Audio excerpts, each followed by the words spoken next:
Start streaming. Fuck it. We must be good. It's still pure panic stations when I start a stream because I don't know if it's working or not. And I'm going to be coughing and spluttering my way through this one, but I've rotted my brain by sitting on Instagram for too long today, so why not stream some poker? Why the fuck not? Let's just see if we can get this working.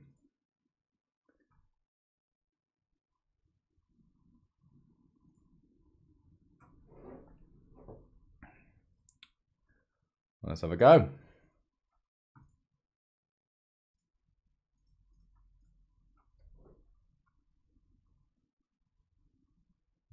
Right, so I won't need the lobby. I'll have OBS open, I think, anyway. I'll pop out the chat.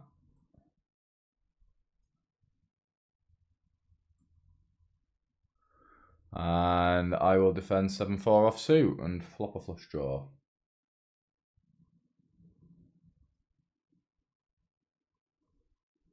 Can I get this to do this on the screen? Don't know. Still such a streaming noob, but there we go. I'm going to raise small pretty often here if Jurgen would work, which it does seem to be, which actually will tilt me.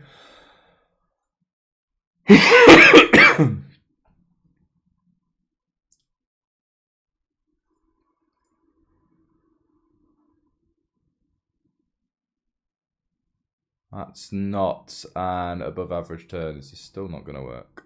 Does it work? It works on this one, so it might just be this hand. We're going to defend Jack 4. And honestly, we're going to play a lot of check here with 7-4 because there isn't really much we can do about it. Jack's just a pretty awful turn in general. And we'll be check folding and moving on with our day. So I think we're on like a 4-minute delay, so no one can snipe me. So I'm keen to see if the stream looks okay once it does get going.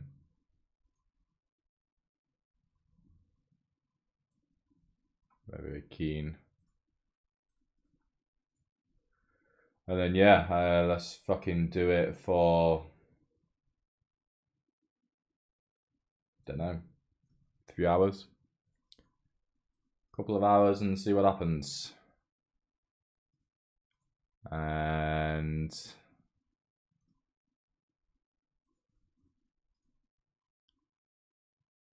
yeah, I mean, I'm like purposefully like not really like getting excited and saying too much at the minute because I'm just waiting for the stream to come up on YouTube, and then once it does and I look at it, then I'll relax, I think, and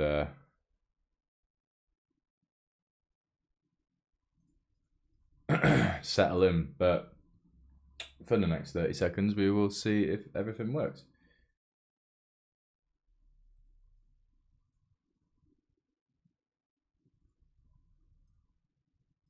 Today is the first day I've played poker for about, honestly,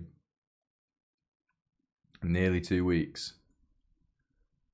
And I got battered earlier on when I did play a normal session. The deck wasn't my friend.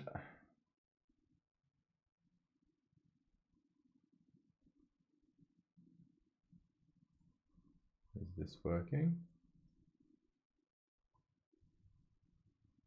You trolling us? Streaming. Fuck I'm not trolling. Alright, there we go. Let's turn that sound off on there because that happened last time.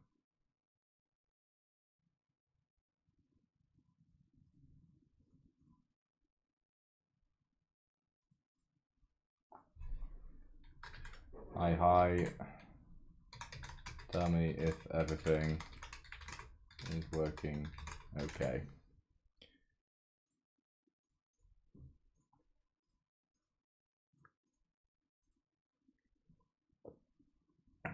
Amazing. All right, fuck it then. Let's settle in. Should we pop out the chat? Let's do that. Pop out that. Minimize that.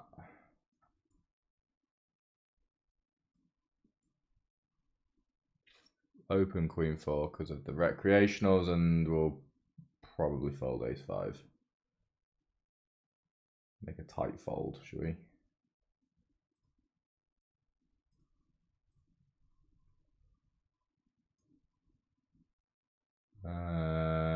There we go.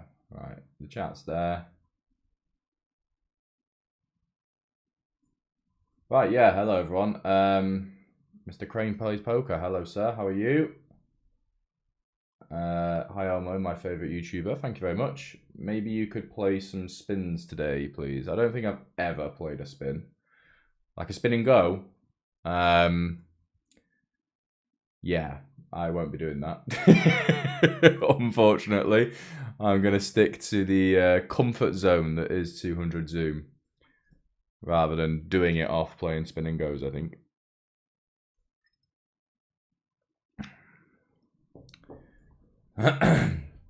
That's the plan.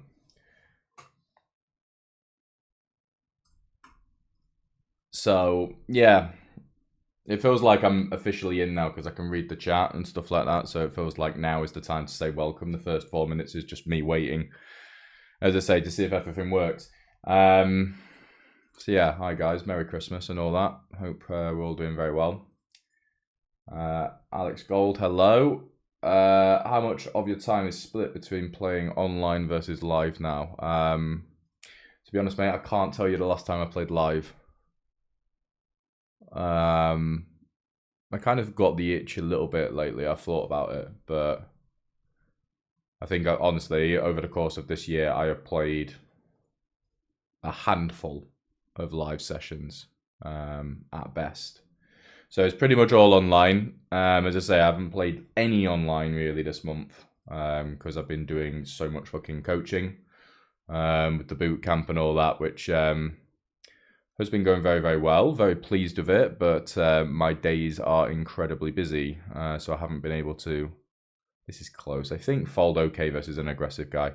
Yeah, I haven't been able to play too much. My schedule's been a bit all over the place as well because I've been trying to adjust to doing 6 hours of coaching a day. So yeah, it's been tough on that front. But yeah, in terms of answering the question, like online versus live, like no live really this year. I can't see it majorly changing anytime soon. I might mix a bit more live in next year. I'm very streaky when it comes to live poker. Like I'll go and play loads of it in a short space of time, burn myself out, and then not want to touch it for ages. It can be fantastic live. It can be like the most dull thing in the world. So, yeah, when I get the itch, I'll go do it. But other than that, we'll play more online. Queen 2 will defend versus Finnish recreational friend. Do you prefer the Stars pool over GG? I prefer the Stars rake compared to GG. The pool, I don't know. I've never played like a 200 NL pool on GG, so I couldn't tell you. I would imagine, I don't know. I don't know if it's that different. I'm not qualified to say, but I always think people like overrate Poker Stars in terms of like, oh, everyone's really good on Stars. I don't really subscribe to that.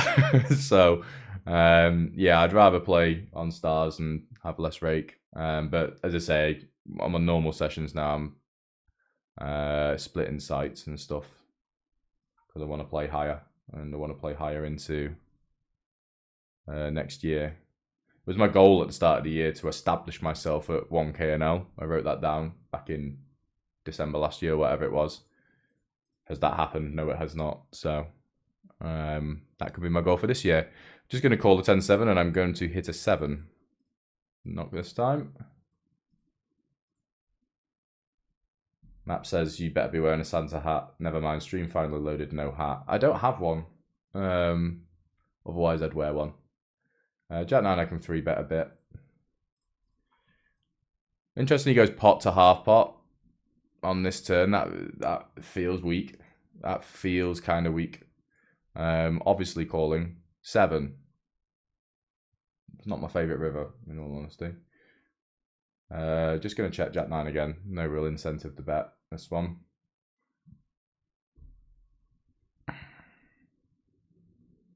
Pot, half pot, pot. Kind of feels like clubs. Don't think we're calling. Like, I think 53 over 5 looks passive. Just fold and move on with my day and rue my bad luck that I didn't manage to hit a flush or 2 pair.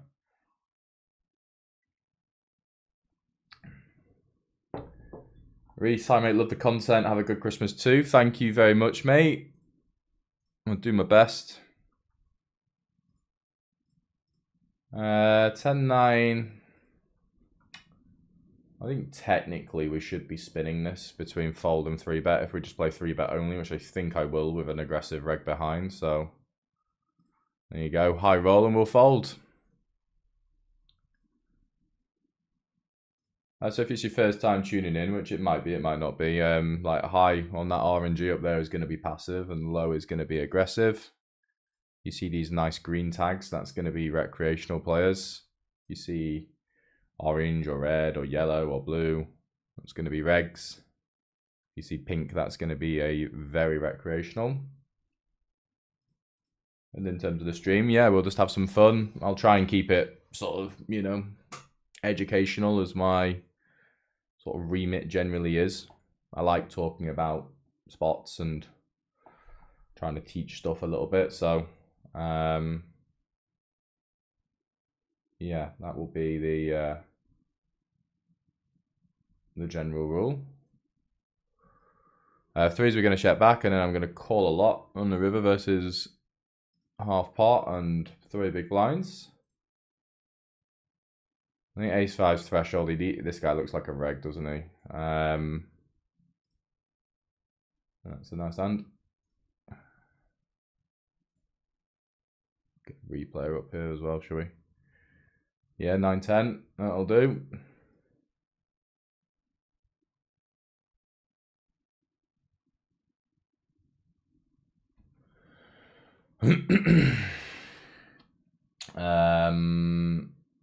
Ace 6 offsuit. Annoyingly fold. I kind of want to call, but KG finally caught a live stream. Hello, hello, mate, and welcome. Jack 10 will open. I've got this guy tag green, so we'll have it. We'll have a go.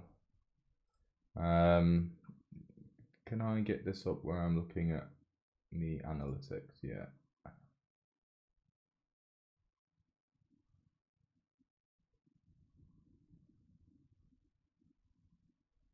All the stream health.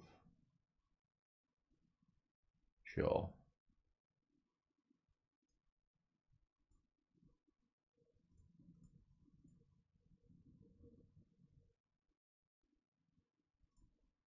I don't know why I've done that. That's just going to give me anxiety looking at that, saying the stream's bitrate is lower than it should be or something. I don't know. As long as the quality's fine. I'm going to start with a 1 big blind bet here, really offensively. Just say, I have all of the good hands here, mate. And what are you going to do about it? On the turn, what do I barrel? What's his range? He called really quick, so he never considered raise, which is a good start. He's going to call every pair, every jack eye and stuff like that. Having a heart's good. I think I'd rather barrel some low shit.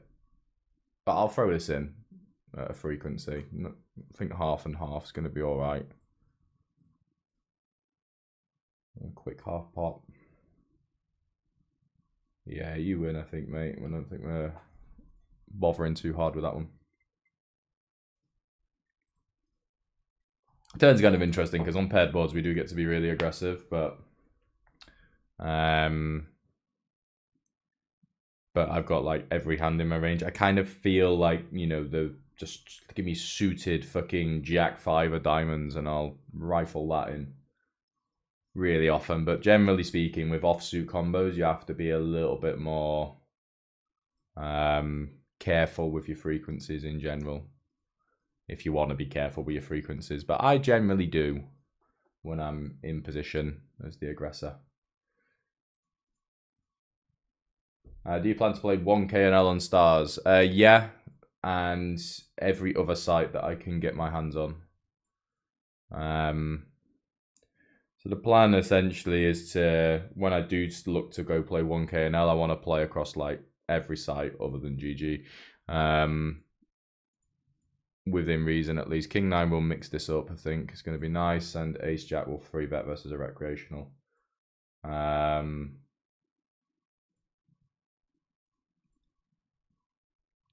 here, I usually delay C-bet small a lot, but here I think we're not really incentivized to do that. So I think we'll go pot. To be honest, I think King 9's a little bit too high up, even with the diamond. Maybe with the diamond the other way around. I'm going to bet really small here versus the recreational, just to get him to raise his strong stuff, perhaps.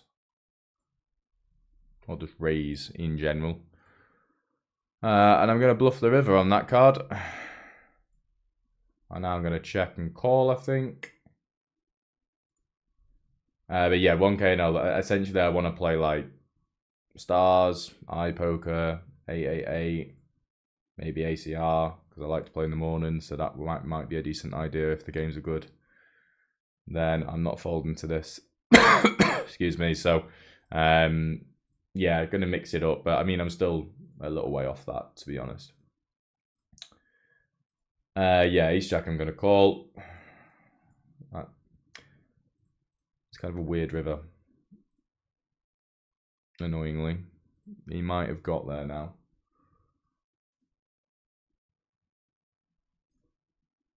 Yeah, we ain't folded. I mean, annoyingly, we'll have some King X here. That's kind of the idea behind betting small and then calling the turn to kind of just keep all his bluffs in. But if he has King X, I mean, he has fucking Jack 10 and all this other stuff. So I think we're actually going to make the call here. Even though it is a pretty horrendous river. Oh, yeah, that wins. Don't worry about that. But, like, if he doesn't shove, it's usually a good sign there. And, you know, we go small on the flop to keep his range wide and then recreational stab really wide on the turn. And, yeah, on the river, we don't need to win very often, so it might look a bit batshit mental, but I promise you, I don't think it is, at least. You stacked me in Manchester 235 a couple of years ago. Straight versus set. Does this mean I get a discount on a boot camp? I discounted already, mate, I tell you. I am putting in far too much work for the money I charge for it, I'll say that much. Yeah, basically it's funny. Everyone who I've spoken to, who's like, you know, my peers, if you will, in the poker world, have all said you're doing it for far too cheap. And they might be right. But the next one will probably still be the same price. Because, yeah, it will be. I can raise ace queen here every now and again. And do you know what? I'm going to every now and again, but not this time.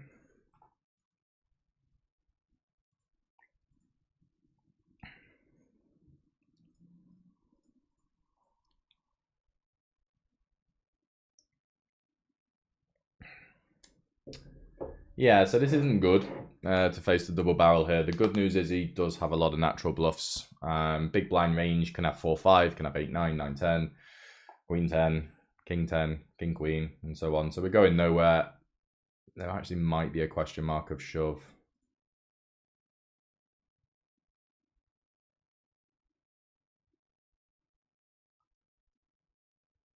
Shove and get called by ace X of clubs.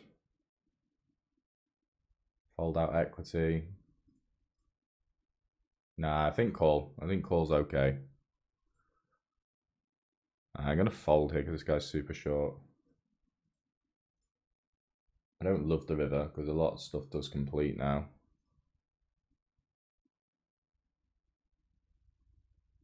Yeah, I don't love this. I think he can still shove ace king. King queen off, maybe mixes. It's quite passive in general. The queen in my hand, yeah. Do you know what? I think it's close, and I think the queen's kind of shit. My opponent is not the most aggro in the world. It's a big blind 3-bet. They're usually quite strong. 4-5 gets there, 9-10 gets there. So I'm trying to, yeah, I kind of imagine he's got a king 10 suited, queen 10 suited, king queen suited, king queen off. I think he gets to bluff quite a lot of it. I think he can still shove ace king.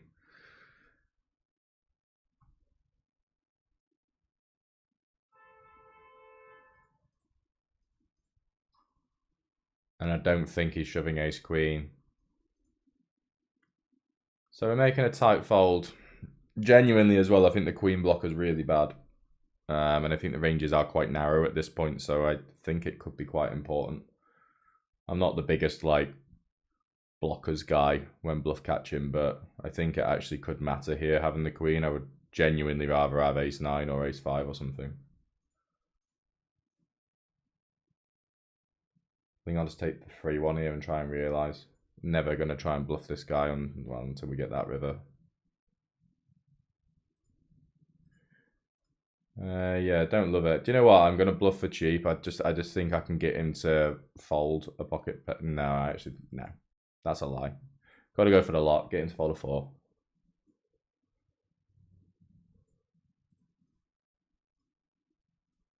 Yeah, so kind of close with that. Pretty low morale start in terms of the results, isn't it? JC, first time being able to catch you live. What a wonderful early Christmas present. Thank you. That's a nice thing to say. Thank you so much for your help. I've been doing a lot better at exactly 200 NL after struggling from the jump from 100 to 200. Good, mate. Glad to hear it. I very much struggled at that same jump, funnily enough. It took me a long time to go from 100 to 200 and make it stick. A long old time. And I was like winning playing 100 with like a good win rate, and then like my first like 100k hands at 200 were just fucking horrendous. It took me quite a while to turn that around. But yeah, nice, mate. Glad to hear you're doing well and the shot is sticking. Keep it up.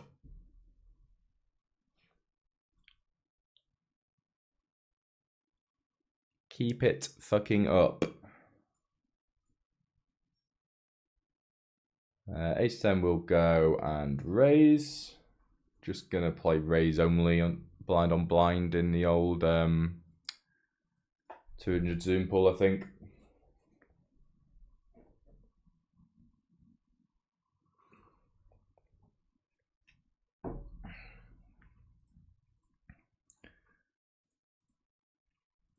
King Jack, yeah, we'll throw in a bit of free bet.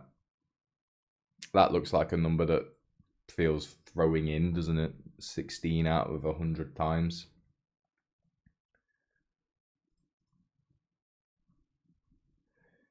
Yeah, close spot versus Mr. Max here. I think it would legitimately be closer if I thought he couldn't shove ace king. Because that's so much of his value range that just goes into this line.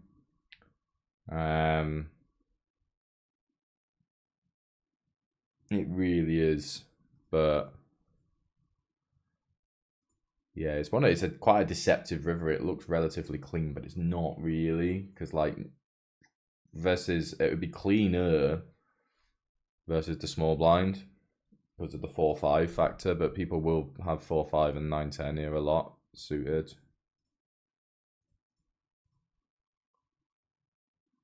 7-6 makes sense. Jacks, obviously. Aces, obviously. I would expect them to check a bit. Ace Jack, Ace King, maybe some Ace 8 of Nah, he don't have ace 8 of clubs. He's not free betting that, is he? Just folding this again versus a red tag. Sevens, sixes even as well. Can sneak its way in there. There's a lot of a7 off. I don't know. There's loads of fucking value, isn't there? And there's the bluffs are, yeah, not that fucking natural.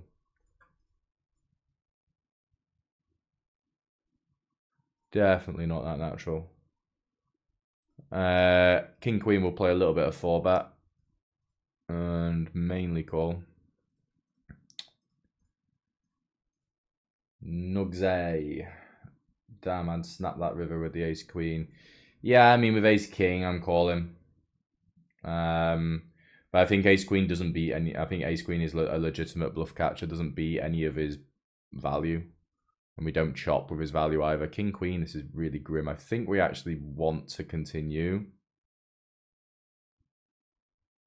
Ranges are so tight. That's really close. That might be a continue. Might not. People do tend to see bet ace high boards too much, so maybe I should flick that in actually and then bluff it later. But yeah, I don't think we beat any of his value or chop with any of his value. So if we do have a bluff catcher here, it's then just a case of, you know, does he bluff enough? And I'm not convinced. Too much goes against us at the end of the day. Like it's a big blind 3-bet from someone who he's highly likely to be slightly underdoing the big blind 3-bets. And then he's tripled off on an ace high board, which isn't, you know, easy to do in a 3-bet pot when ranges are quite narrow. All of these things I just think probably a side fold. Though I keep talking about it. Maybe it's because nothing else has happened, but I keep talking about it. It does haunt me. I don't like to fold these ones, I'll tell you that much. But yeah. Sixes will spin the wheel of doom here versus 13. And we'll fold. If he goes like 11 or something like that, then we can carve out. We can pure call. Sorry, with the sixes if he goes like 11 big blinds because we just get a better price. But once he gives 13, we do have to fold this sometimes. And again, I've just said I think he's probably underdoing the big blind 3-bets a little bit. So, yeah. Aces and ace king are two very strong hands. So let's try and win. Going to 3-bets to 12. Excuse me, Estonia, sort of unknown, don't really know, but and this is Brazil unknown really, don't really know him either. Mr. Crane, never snapping ace queen against specific opponent as well, definitely folding. Yeah, I think it's fair. To be fair, I think even versus someone aggro, it's not a great spot. He's one of the non-aggro Brazilians. They do exist. Not that he's a nit or anything. I mean, he's clearly a decent player. Just not one of the red line guys. Okay, king queen from the cutoff, ace 9-8. We need a check in range. King queen definitely wants to go into that a little bit. I think more check than bet, to be fair. With king queen, we just dominate a lot of the folding region. Betting it doesn't really make masses of sense. Could say the same thing about the turn. Kind of just want to keep in like queen 6 of hearts and stuff. Don't really see the merit of betting this, but I would start to bet like 8x and 9x really often here. I think it's a bit thin for value on the turn. It's too good to bluff, and I think it's a bit too thin to value bet the turn, to be honest. And yeah, just show it down. Yeah, I mean, there you go. That's the kind of hand we wanted to keep in, to be honest. Queen 9-4. This is actually one of those I will go big bet check. I don't do it that much these days, but this one I definitely will. Ace 10 off, I think, plays much better as a check than any big bets, I think. Just turns equity a lot. King is an okay turn, definitely going to be good for us. Definitely can start delay c-betting and applying pressure to pairs here. I think ace 10 does also want to check a bit as well, though. It's quite good in the check. We get snap called. Is this a fish? Maybe.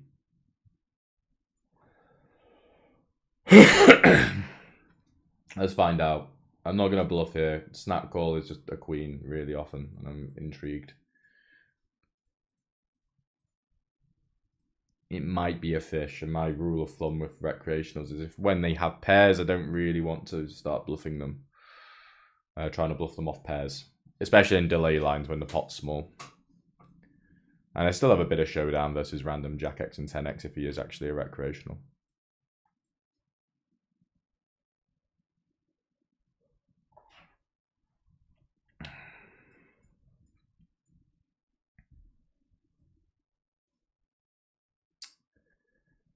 I think it's 1-1 on the stream. I've done 2 streams so far on YouTube. 1-1 for like a buy-in and lost 1 for like a buy-in. So this one's make or break, and I think we're down considerable amount so far. Who are you? Let's start with a check. Let's see what Austria does. It's not a great start, I'm not gonna lie. Snap, big bet, but King Jack is still too strong to fold at the minute. But I will have no hesitation folding on future streets if we feel so inclined. Yeah, this is not great news. This is the problem with Zoom. I just don't know if this guy is a massive whopper or not. So I'm going to go with the fold for now. Because snap pot is going to be quite strong as a general rule of thumb from a recreational, and I don't have any kind of read that he is just a complete punter. So it looks like a tight fold. It's all like we just can't really improve on the turn, and we kind of have to stack off, which feels gross. What the fuck is that?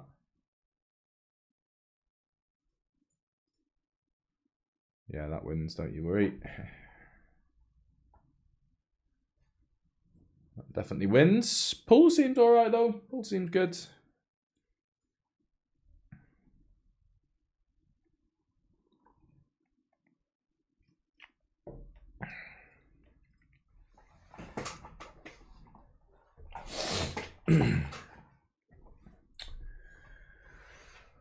Oh, I've got a new setup as well, which I'm very excited about.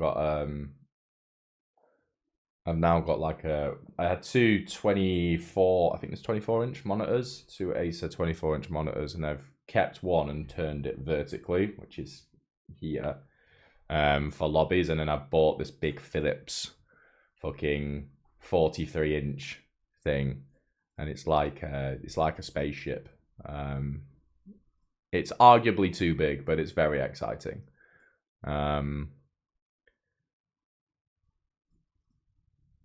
So it's a little treat to myself for Christmas.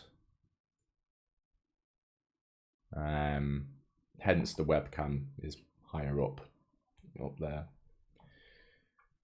That is a very swift 4-bet from Mr. Max. Probably going to be folding to that as well, although he does seemingly like a 4-bet, but I don't think ace queen's a defend ever in those formations.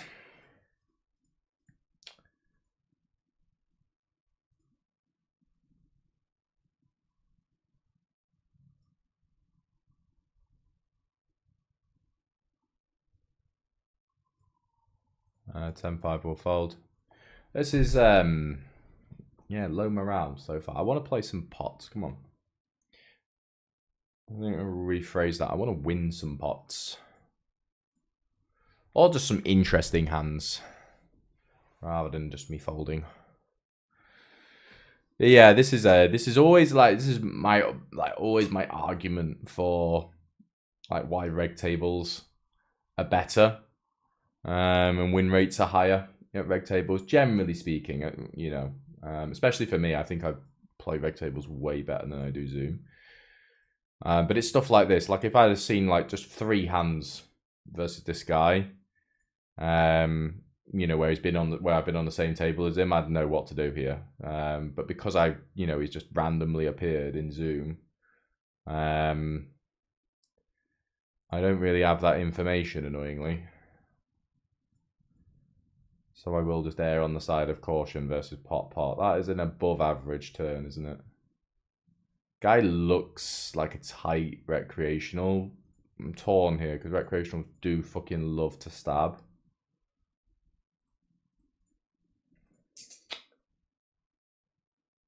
And I think I'm actually going to fast play this one versus like what looks like a very tight guy. And we'll jam the river. I mean, snap call is going to be spades a lot, but it's also going to be a king a lot. So if we check, he might check back a king, which would be a disaster. I don't expect him to bluff spades very often if he's like 17, 13, 5. So in it goes. Good luck us. And that is us. There you go. One for the good guys.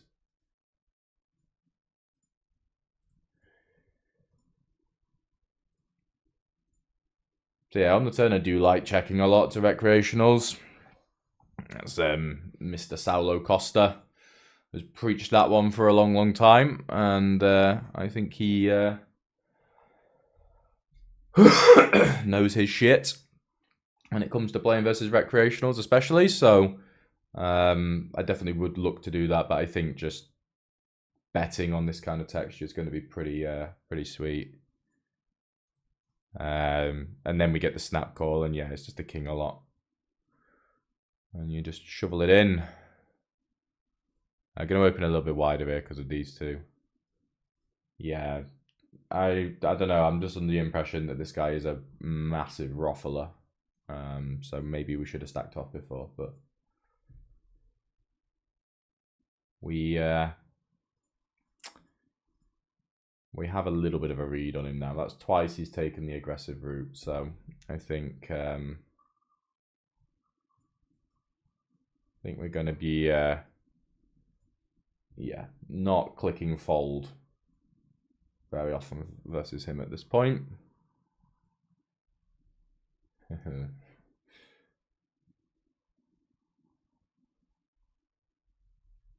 Thing is, I'm not going to try and bluff him. And I don't think Jack High is ever any good here, so I say I'm not going to click fold, and then that's literally the next thing I do. I think when he comes back, he gets VIP tag. There's 3 aggressive actions at this point. We're just never folding to him ever again. When we have better than Jack High, I'll preface it with that.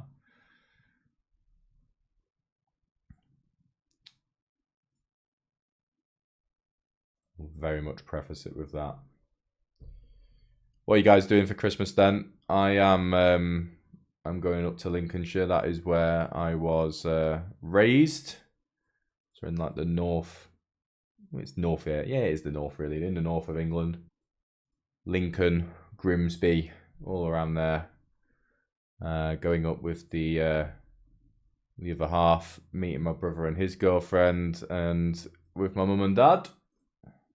So we're going up there on Christmas Eve, which I actually am very much looking forward to. Go on then, we'll throw in a flat with the queens, shall we? So your tables are on the 40-inch monitor. Yes, they are. I'm going to fold ace queen to that size versus an aggro guy. I'm going to min raise this guy as well. Yes, they are. So tell me how they look. Because they're fucking massive when I'm looking at them. So on this board versus like a polarized range, we just play a lot of like min raise and really go after him here. It's actually an interesting spot. Like if we shouldn't actually get 3-bet that much here, but people will overdo it. But queens is a stack off. The 8 is a weird turn. Definitely want to play some check here. with my range, because like a lot of my range here just doesn't have anything. But I think we'll just go small on the turn. We can still like value bet fives genuinely to get caught by all the ace highs and king highs and stuff. And we can obviously value bet queens to get protection from that region and get value from nines, tens, and jacks. Again, I'm just avoiding this guy because he seems so aggro, but I will spin the wheel with sevens. We can definitely call this sometimes. Go on then.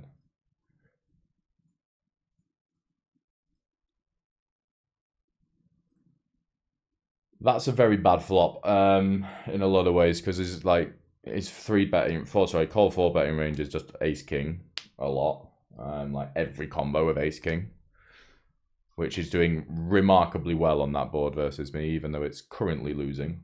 So we will just fold. I'm going to open here because of this guy, I think. But yes, the two tables are currently on the monitor, the big one. I wanted to basically, I was speaking to someone who also has a very big monitor, and he was saying when he plays lots of sites, he's observing all the tables. I'm going to check here and call down. Yeah, I'm not folding to you at this point, buddy. So my plan is to kind of have like the 6 tables I'll play and then like the other tables observing or whatever, to get on seats when I'm playing a regular sort of grind. Yeah, I'm just intrigued at this point. Every single time this guy has had the opportunity to be aggressive, he has taken it. So whilst it is not ideal in any way, shape or form, I'm going to call and see what he's fucking got. Fair enough.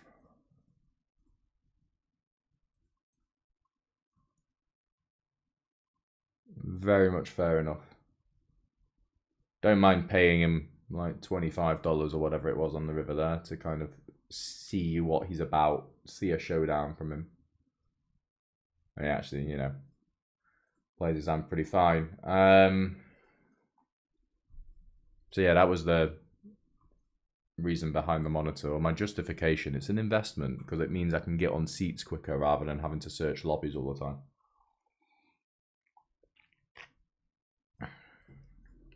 Because you know, you just have the empty tables open and then someone sits and then you just go bang and click. To Elmo from Elmo. Yes, exactly. Got to treat myself. Especially when I just bought the Misses and Engagement ring the other week. I don't get anything. I said this to her. Like, you get the nice ring and all that. What do I get? Don't get anything. So I got a new screen. This guy range bets every single board. Does that mean... I mean, he can range bet this, really. So I think we'll just play call with Queen 8. Rather than doing anything overly drastic. Queen 10... Probably okay with a couple of weaker players in it. Fat value here, I think. With the 8, it's just a question of how big.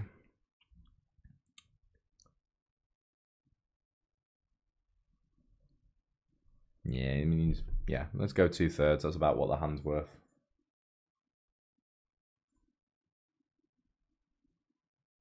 I don't think this is a range bet. I'm not really sure. These like middling paired ones are kind of weird. It's not the worst turn barrel, actually. I can kind of rep quite a few rivers here and we still get to be quite aggressive, I think, overall. I think I prefer an ace. I think I'll do this a little bit with the Queen 10. Not hugely incentivized to barrel all the King X in these formations, but his range is kind of weak.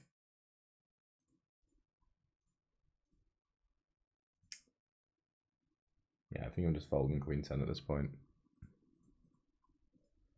What would I bluff? Probably some ace high or something. I feel like I called down the river with King 10 of spades a tiny bit too fast there. I very much agree with you. I think spades should be more inclined to fold, right? Not pure, of course, but I feel like he called way too fast with that combo. Oh, my mic is cutting out. Oh, shit. Check the OBS mic line. Is it because I'm not speaking into it. I'll sit here more like this. Bear with me. I'll put it there. Testing, testing. It looks okay. I think it might be because it's just kind of pointed away from me a little bit. So I'll move it, as I say, more so it's in front of my face. Yeah, the guy with the King 10 suited, I guarantee, I mean, he's kind of recreational. Basically, he's missed his draw and is upset about it, and he's just like, fuck you, I'm not folding. It's more that than he's thinking in depth about how well his hand does there. I think ace queen checks really well twice. But I think betting also does very well, so we'll go with that. Gonna defend a6, I think pure versus 2.3x.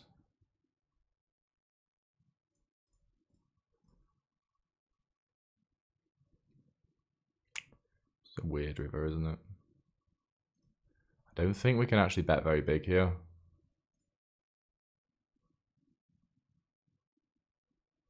Go after a queen, go after a 6. Pocket pairs, they all fold. Ace-X we block. Kind of feels better in a block than it does anything else, this one.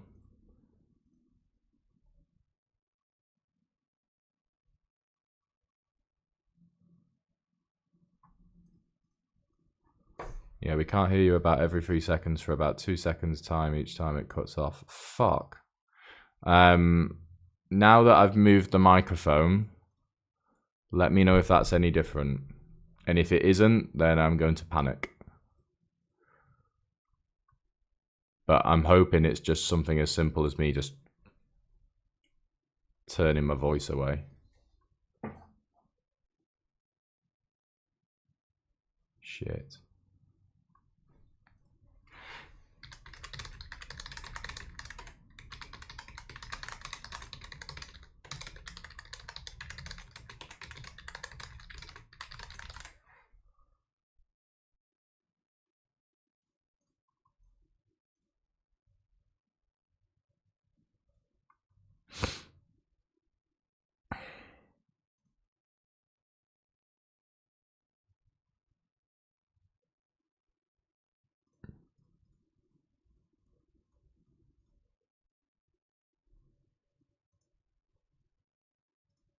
Sorted, okay. Yeah, I think it could be that. I'm hoping it's that. I do have a tendency to just bob my head around a little bit. Let's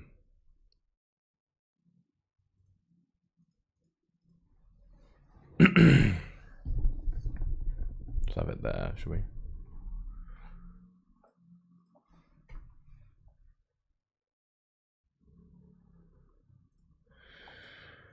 Okay, ace 9, I think we'll play a pure call.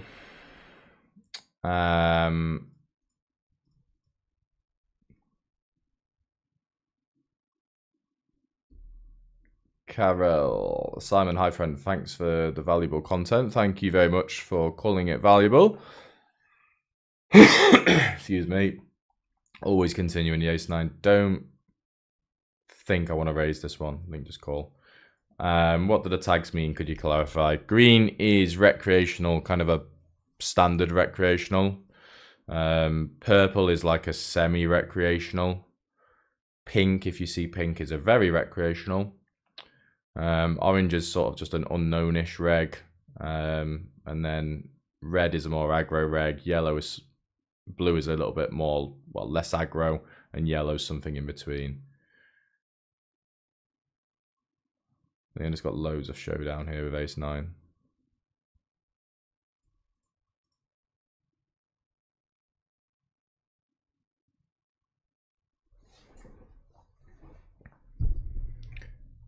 Should probably move the microphone.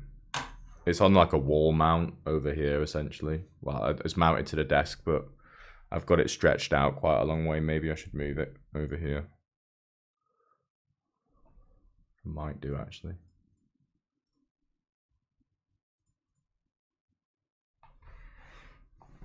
Yeah, I'm going to do that. Bear with me. Technical difficulties.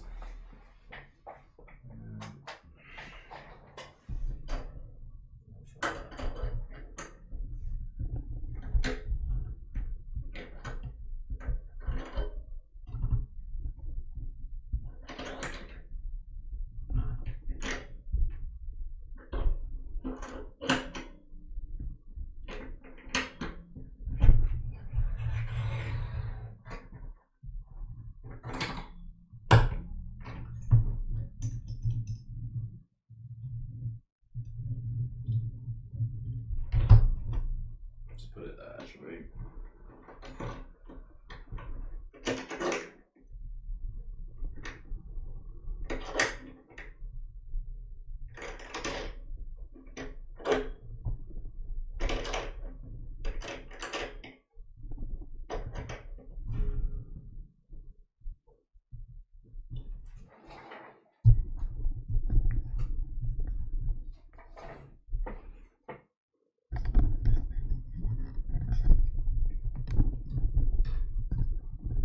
Fuck you. Come on.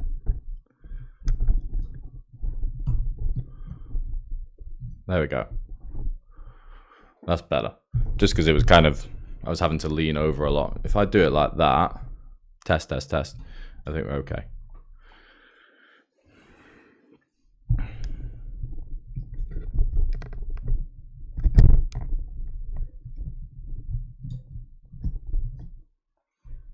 Right, that works. Fucking streaming, eh? Who would do it? Who legitimately would stream?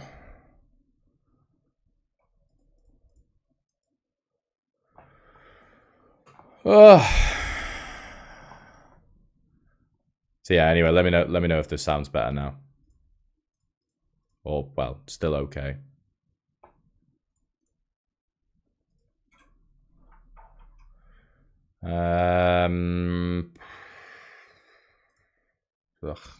Keep roll. I might just stop rolling the RNG every time I want to open a hand, and it's kind of a 0 EV, and there's no real inclination either way between whether I should raise or not, i.e. a recreational or something. I keep rolling passive numbers. I want to roll more. There you go. I want to roll more aggressive numbers.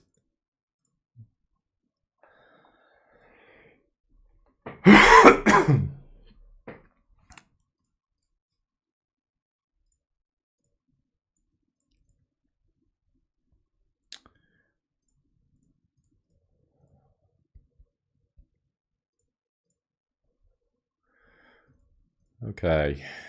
Yeah, it's fold to king 6, I think. Annoyingly. I think we'll play the ace 4.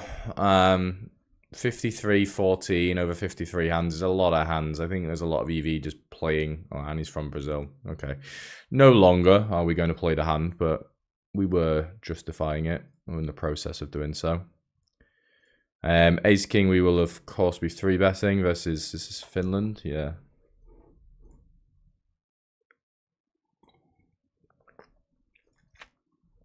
It's a very Finnish looking avatar anyway.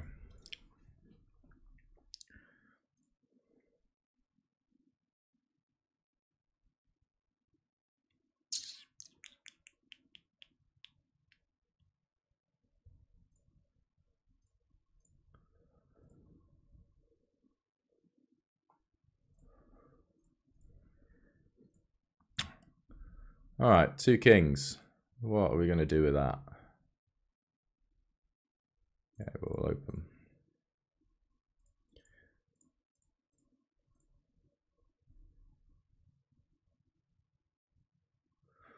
Okay, deep stacked as well. Play some deep stacked poker.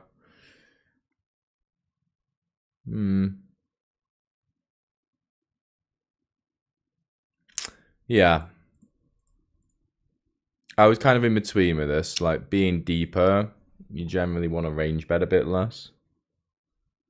is my understanding. But I do just range bet that board at 100 big, so I've decided to go for one big blind to kind of do a bit of both. Accept the fact that we're deeper, but also if I bet smaller, I can bet more often. So kings is always the first hand I would check, but I think just simplifying there is always going to be good, always going to be sweet.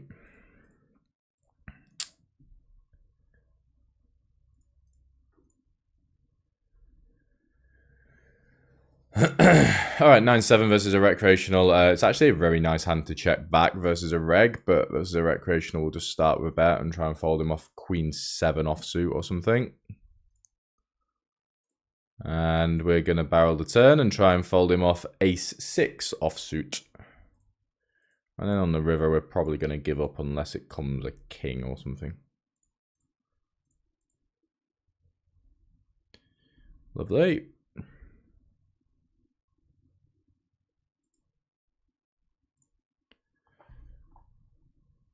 Okay, king 3-2. Guy looks very sort of passive-ish, doesn't he?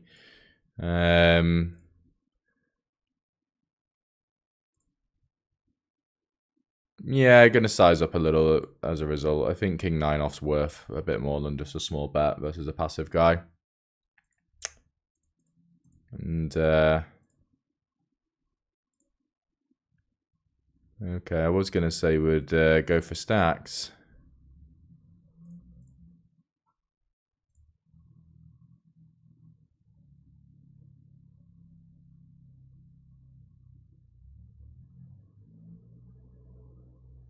The fuck leads? Yeah, I think I'm raising actually. Felt kind of like a draw.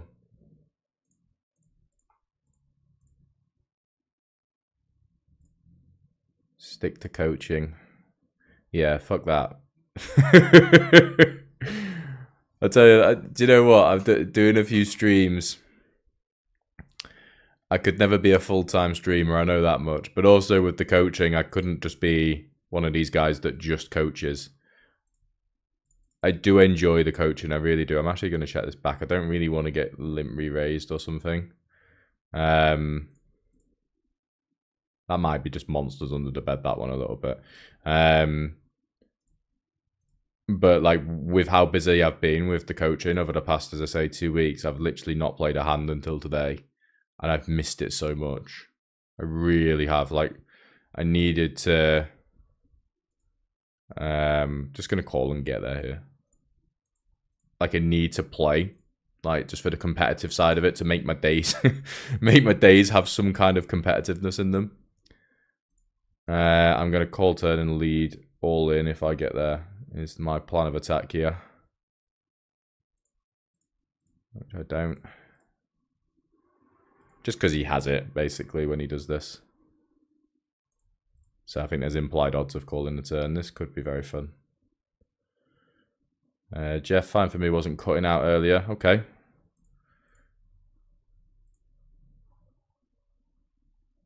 Maybe it wasn't me. But I've moved the mic now, so, you know, hopefully we cater to everyone. I'm going to call the 5s because of this guy. Also, hi, Jeff. How are you? Hope you're doing well. Yeah, call the 5s. And I am going to start out with... Honestly, I'm more concerned about this guy, so I'm actually just going to size up here because we're deeper. And I could make the argument for going for stacks. I could maybe lead, yeah. Nah, don't think I can. I think he should, in theory, play over bets here. This is interesting. This is... I'm kind of torn here. I think this is really strong. If he stays in, we're in big fucking trouble.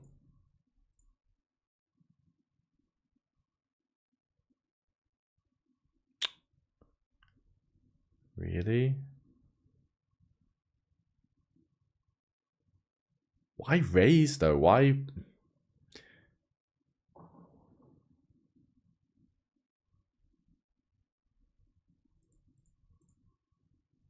mean, I guess just fold. I kind of feel like I might be ahead of him. But he's a bit of an unknown quantity. Yeah, I'm going to fold. This is jacks a lot, but it's also we also just win here as well. It's kind of a weird one. Like, if this guy just shows us king jack, it would not surprise me at all.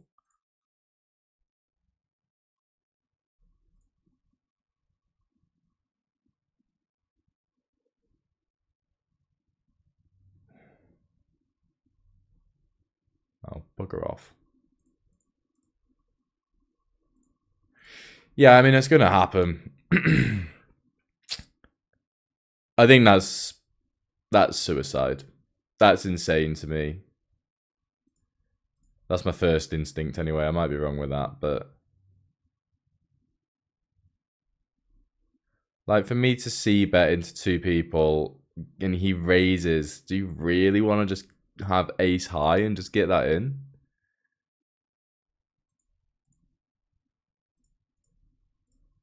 I don't know.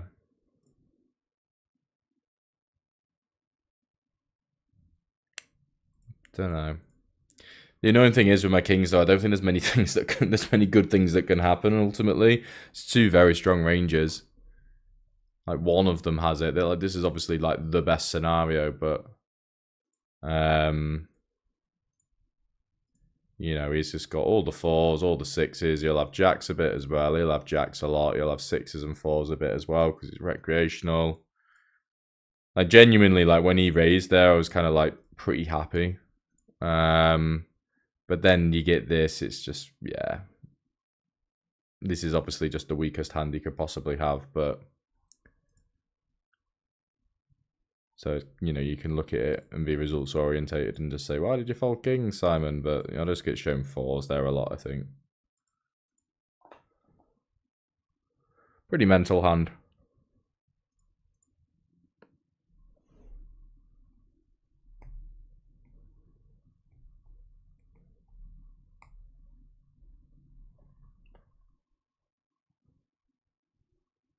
Yeah, I think flatting ace 10's alright here. This is probably recreational. This is definitely.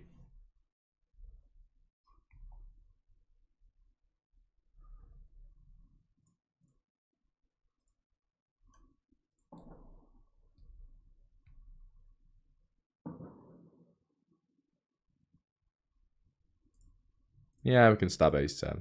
Can definitely make that argument.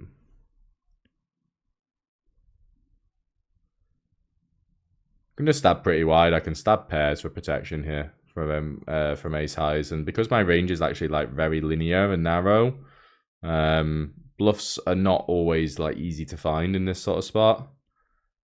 I don't think that's the kind of turn I'm going to be firing. I'm going to polarize now, and then I think I can just go a little bit more natural on the brick of all bricks. Like, I've got a lot of king 10, queen 10, king queen, spades, diamonds to pick from, so.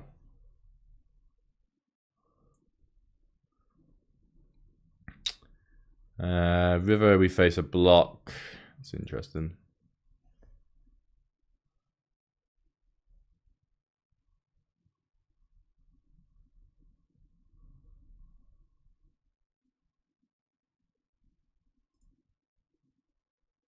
I don't love that. It felt close. Ranges are kind of narrow, which is a problem.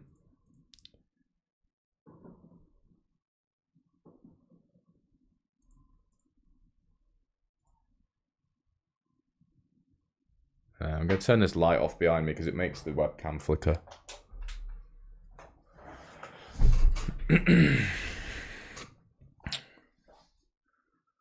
Set's a strong hand. I might try and induce this guy. I think small's fine anyway. Queen 8-3, blind on blind. Honestly, I think if I was going to check a hand versus an aggressive player, jacks is not a bad place to start, so I think we'll go with that. I'm going to call and get there as a pretty good plan. It is. You got to be optimistic, right? Got to be optimistic in this game. I am so unbelievably tempted to raise here, but I just have loads of EV calling. Could still raise the river for value. Maybe not on that one.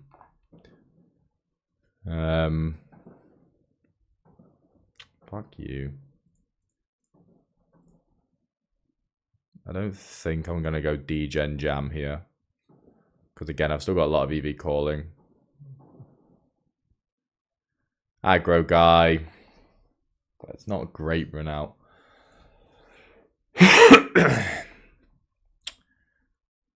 Really not a great run out. But he's from Brazil. Can he value bet worse? Oh, this is such a shit spot, this one, actually.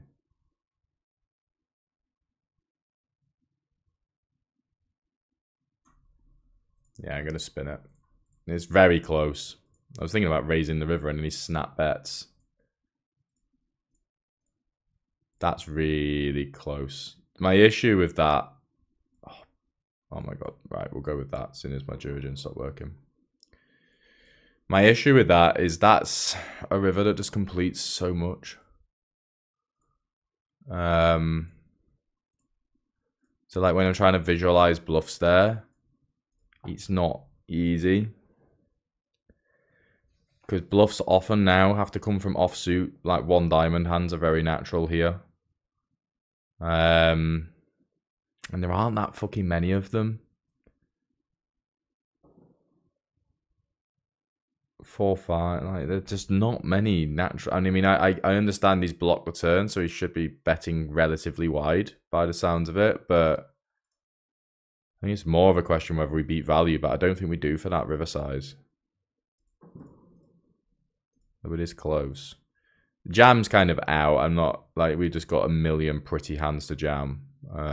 So I don't, you know, it's easy to go, oh, I block Jack 10, but and I block some flushes and so on, but I don't play that many of them in this line, and we just, yeah, it's not a bad candidate, but you do have to be careful. We're going to 4-bet all in with the ace king, which we want to do a bit.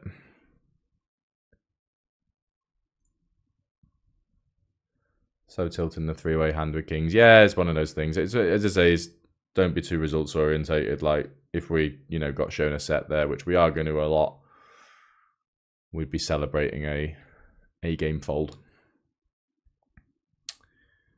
Good fold most of the time, 3-way with kings, but in retrospect, I feel like monsters would flat to keep you in the pot, but they're Rex, so who knows? Yeah, I mean the reg who 3-bet. Is it a 3-bet? Bet? I don't know. Who re-raised.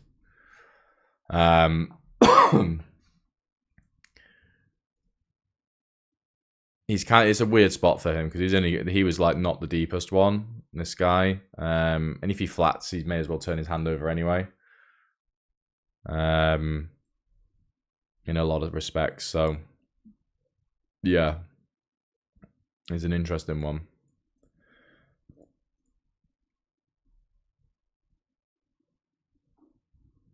Waking up to content with a coffee is a good treat to start the day.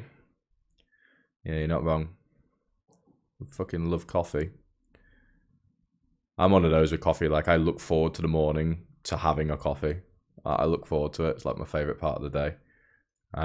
He should have a lot of ace king here, but that's a real brick. I mean, do we just fast play this? Probably. Ace X of diamonds calls obviously every time anyway. Slow play aces and kings. Barrel ace 4. Seems about right, doesn't it?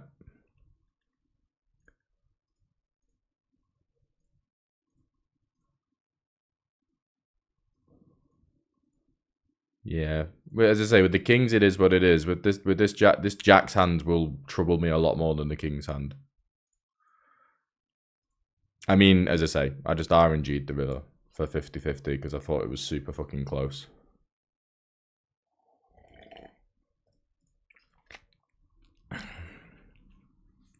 It's just that it's just hard. It's very hard to have bluffs there. But he is aggro, so you know he'll be a little bit more inventive. But with that sizing scheme, just looks like fucking Queen 10 all day long to me. But Who knows? So I want to play a lot of call here. Don't really want to raise all that much, but definitely want to raise top two sometimes. It's going to be one of those times. Sizing wise, I think just this puts a lot of just random gut shots into trouble. Like if you have like 10-6 is a double gut shot, right? No, if you have like 10-6 of clubs there or something, I think you're pretty indifferent versus the raise there already. For me.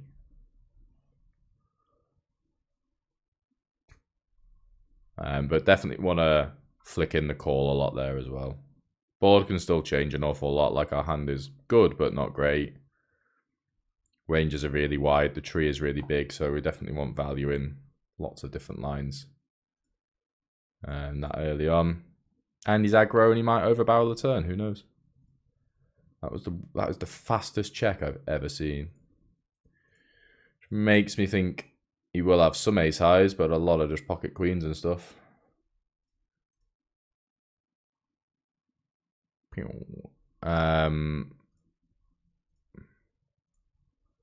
Dylan, hello mate.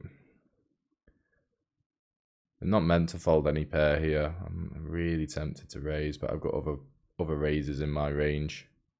But when it's so small, we just have to call. Which sucks, but made the argument for his range construction with that timing on the flop, but there you go, he's got queen 10 off. Like queen 10 off, snap checking the flop. Like on this board. It's not like it's a bad check, but to check that quick.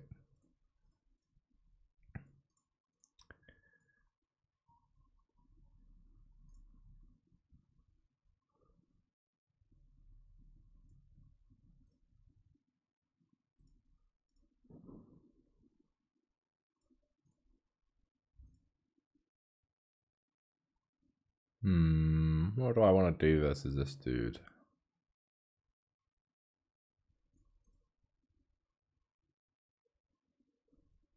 Let's stick him in the check.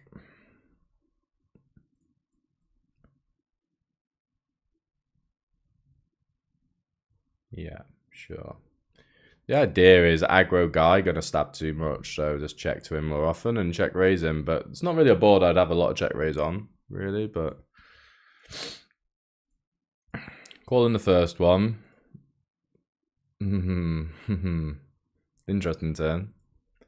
I feel like that's a turn he is going to just fire because he's just got so much like random wheel stuff. Let me think about this. I think this is just going to be really overbluffed in a lot of spots.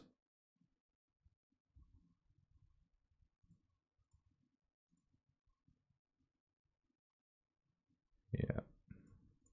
It's just fucking 5-3 and 5-4 all day long, that. Or Jack 10, yeah, sure.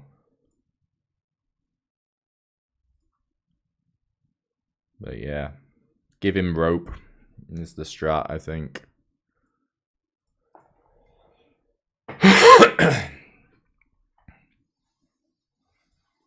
Interesting he didn't consider jamming that, though.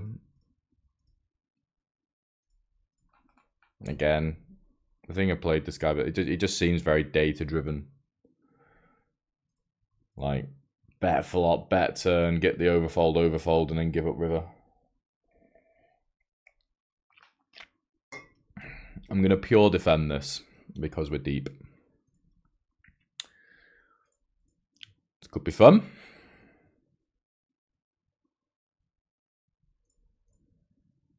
See what size he goes.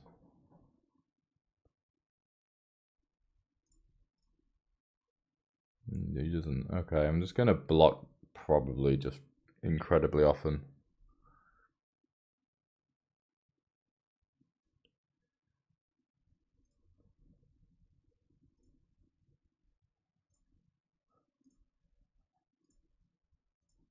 I think there's 4-bet queens versus what looks to be some semi-reg recreational thing. It's a pretty poor river, that one. Just want to check the river a lot here with value and bluffs. Just going to range bet here with queens.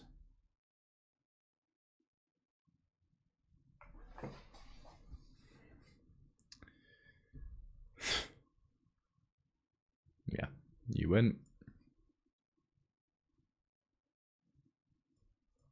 Pretty confident that I lose there, so I'm not going to lose any sleep on that. It's a fucking weird size, mate.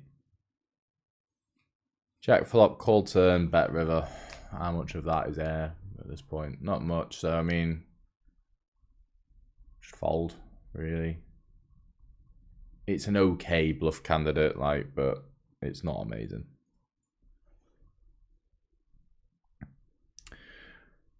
Always got to be careful, like in those spots, like exploitatively thinking, just like trying to bluff a range that's just really strong. Like, and by really strong, like I'm not saying he just has all the nuts, because he doesn't, but he just has no air at this point. Like, so many people are just not getting there with like the fucking king queens of the world. So you might argue I want to go a little bit bigger on the turn to put like ace queen and ace king into more trouble, maybe, but should be doing that with that size anyway. It's close. Maybe 40% would have been a bit better, a bit more accurate. But yeah, I think, you know, I'm like with check raise bluff, I'm just bluffing a range that's filled with hands that are potential calls, and that usually means you're going to get overcalled.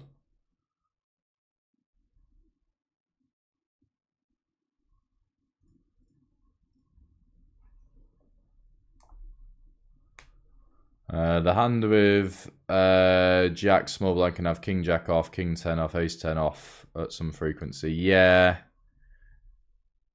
perhaps, but like at low frequencies, with all of those, like they're 4-bet folds, a lot of them, in that kind of spot. And this guy is more on the aggro side, so I think if he's got Ace 10 off, I think he's more inclined to 4-bet it than he is to flat it. And King Jack off, obviously, with double block. I don't think it makes up a huge portion of his range, to be honest. He can have them, of course, but he can have a million trillion value combos as well.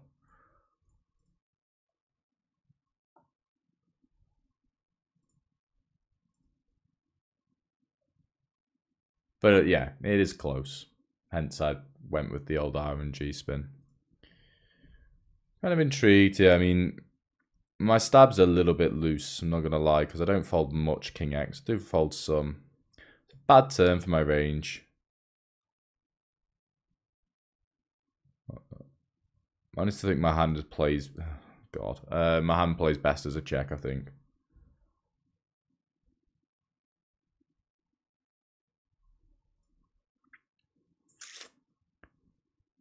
Fuck.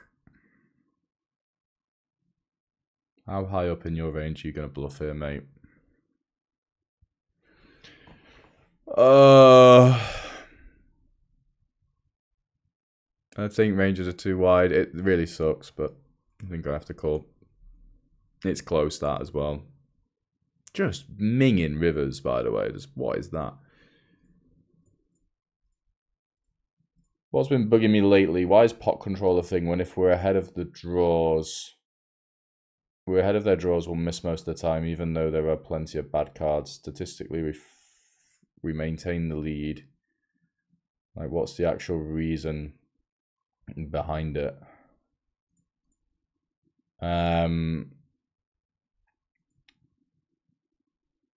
Pot control is not about is about not making a super huge pot with a hand that won't be liking to play for stacks if it gets to it. I think that's fair.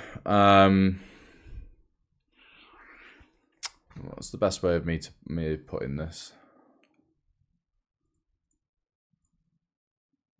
I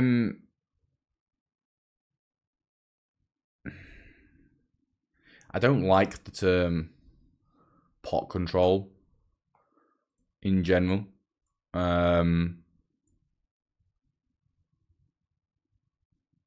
Like, checking the king here is not really about like controlling the size of the pot or anything like that. It's more just about like it's a bad turn for my range and my range wants to check a lot.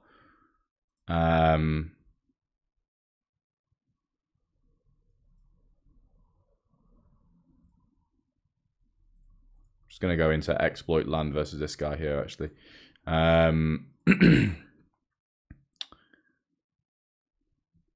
But generally speaking, the point about not making a super huge pot with a hand that won't want to play for stacks is a pretty good fucking point, to be honest. Just gonna call King 3 now. I like his lead. I think it's a good lead. Yeah, hang on. Oh my god, what is going on? Can I just have a clean river? Do I turn my hands to a bluff? No, I don't really have many boats, and I don't have many flushes. This is just minging, mate. I mean, yeah, I guess you win. Like, you bet, call, lead, turn, jam, river.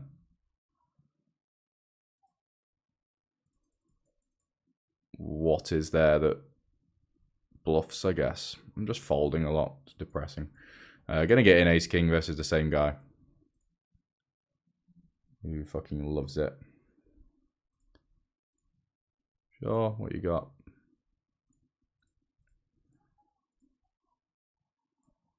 Thought we were gonna get a sweat then. 500 and all stars power rankings. I'll come back to you on that. I get it, but aren't we winning heaps in the long run if we do blow up the pot with such hands, such as top pairs, two pairs, as an example? The best rule of thumb I could give you, right, is if you can fold out your opponent's draws by betting a certain size, right, with, let's say, top pair and over pairs, then very often that's what you want to do, right? If you cannot fold out your opponent's draws by betting a certain size with top pairs and over pairs, then your top pairs and over pairs are then extremely vulnerable to the run out. That's when you want to slow down, right? So, for example, when you're out of position, you don't have as much fold equity. So you don't fold out as many of your opponent's draws. So therefore, you want to be a bit more passive with how easily you put money into the pot with those sort of over pair, top pair kind of hands. Whereas in position, you have more fold equity, so you can just 2x pot the turn and fold out all their draws and get them to call all their top pairs, which is always a good result when you have an overpair. That's basically the best kind of rule of thumb I could give you in terms of like pot control, quote unquote. Can you fold out their draws, right, by betting a certain size? If yes, then you can go thinner. If no, you want to slow down and you want to actually be more passive. I'm going to start bluffing here now. There was a hand, wasn't there? Where was it? I wanted to talk about and I've forgotten. No, it was the power rankings, wasn't it? I'm going to bet the river for a very large size here to fold out ace high. That's the plan. And we're going to fold here. 500 L power rankings on stars. Ooh. Who's good? The boy Saturn N, or however you say his name, he used to play high stakes. He jumps in 500 L every once in a while. I think he's like semi-retired high stakes reg. He is a very good player. Who do I find tough to play against? I think this was more at the start of the year, but I had a tough time playing against the Jericho. I thought he was actually very tough to play. Again, I mean, he's also sort of a ex high stakes guy. Could check 5-4. It's a pretty hand to check, actually. We'll bet a minimal amount. Who else? 500 and L. Let me have a look at the lobby, see if there's anyone playing reg tables. FIFA, he's playing at the minute. I think he's quite tough, actually. No one else in the lobby at the minute who's playing. I'm going to go ballistic with 5-4 now. Who else? There's lots of... No one's bad. Do you know what I mean? Like, everyone's pretty solid. That's a very high EV river for me. Going to be following through.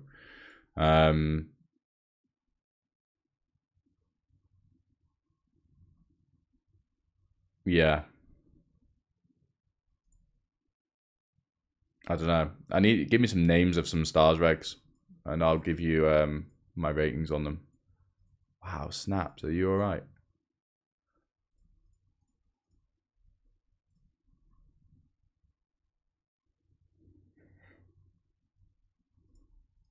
It's not like it's the worst call in the world, because it isn't, but it ain't a fucking snap, I'll tell you that much.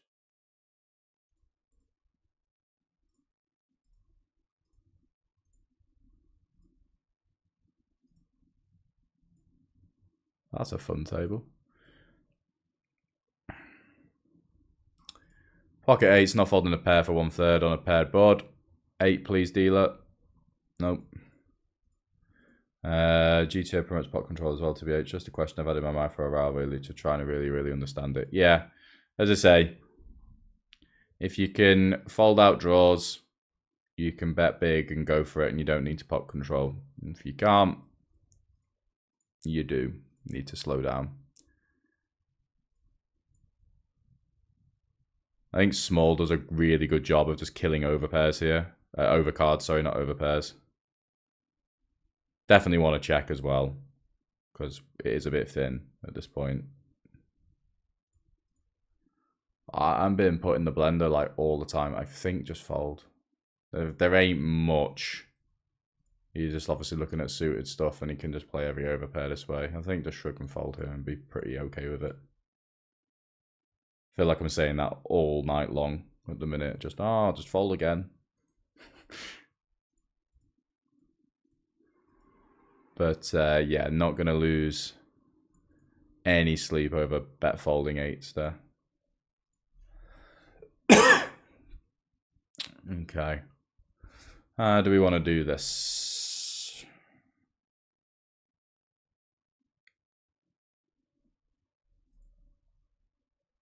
I think he folds like just king queen anyway.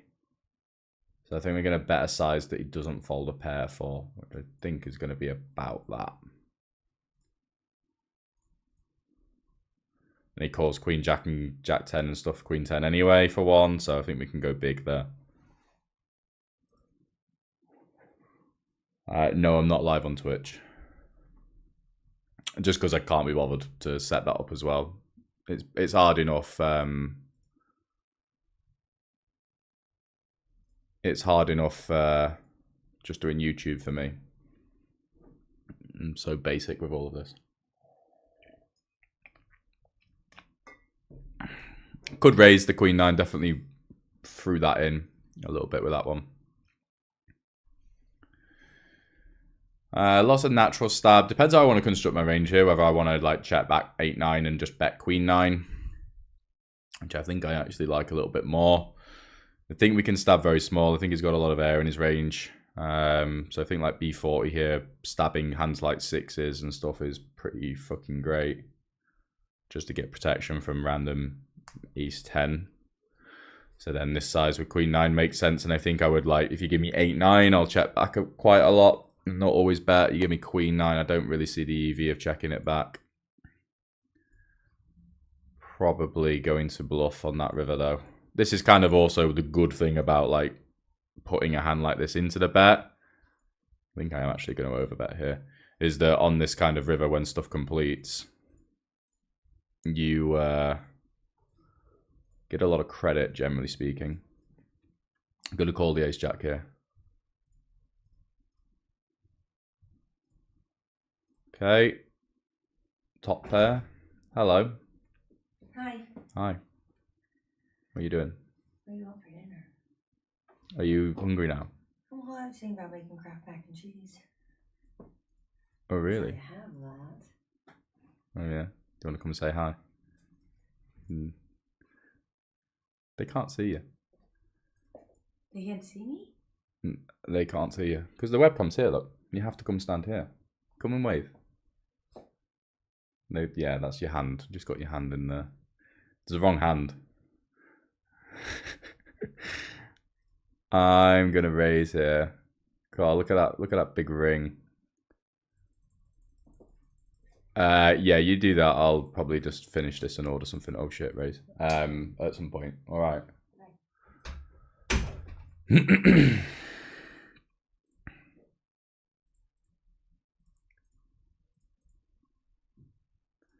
Shame about that hand. I think he actually just has a lot of ace king and stuff there. But I think just raising small and going for stacks there is going to be pretty great.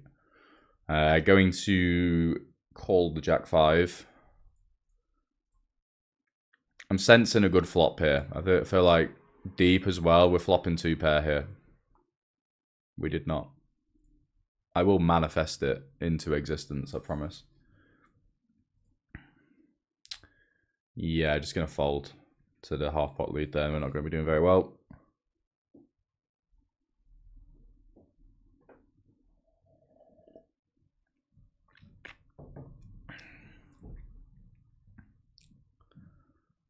Going to be folding again.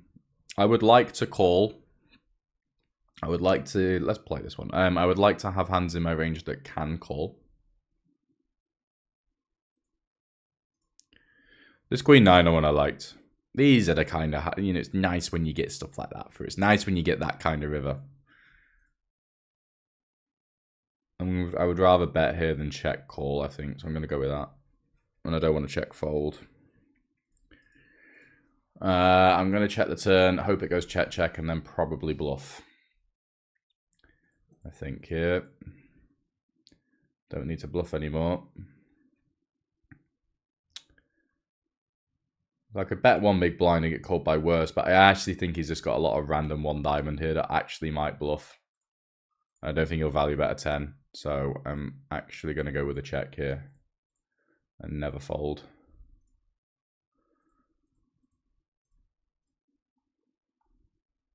Okay, it's a good flop.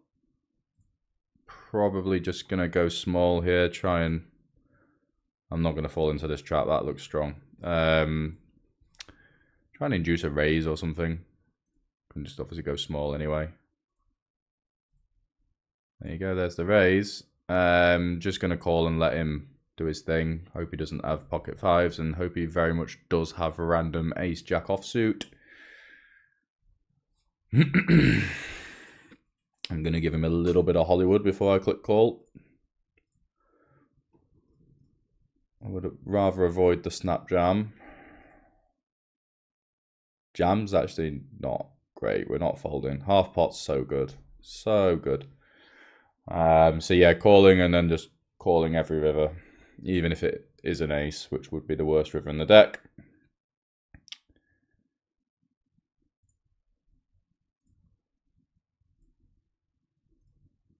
Okay, good luck us. Oh, for fuck's sake, get a grip. Okay.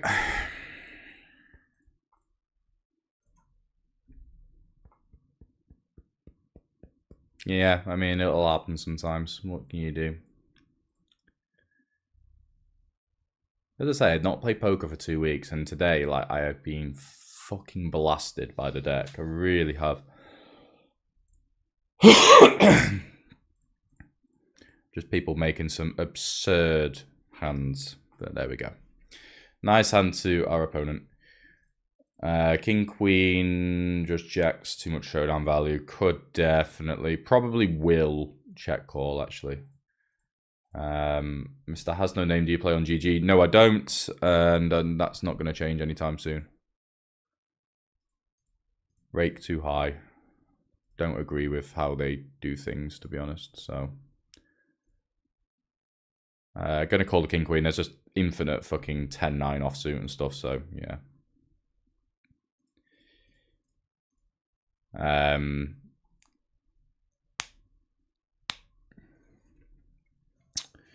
Yeah, GG, no.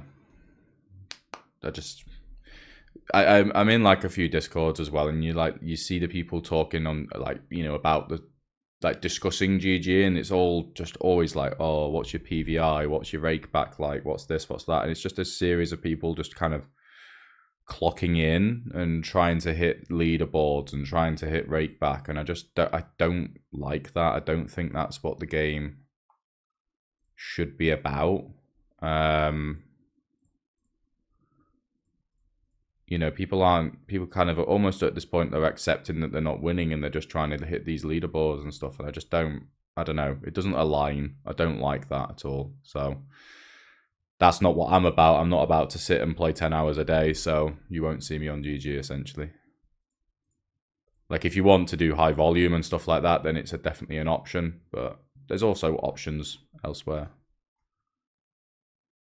Hopefully everyone else gets their act together in terms of other sites. But yeah, not a fan. Sixes will come. And we will jack.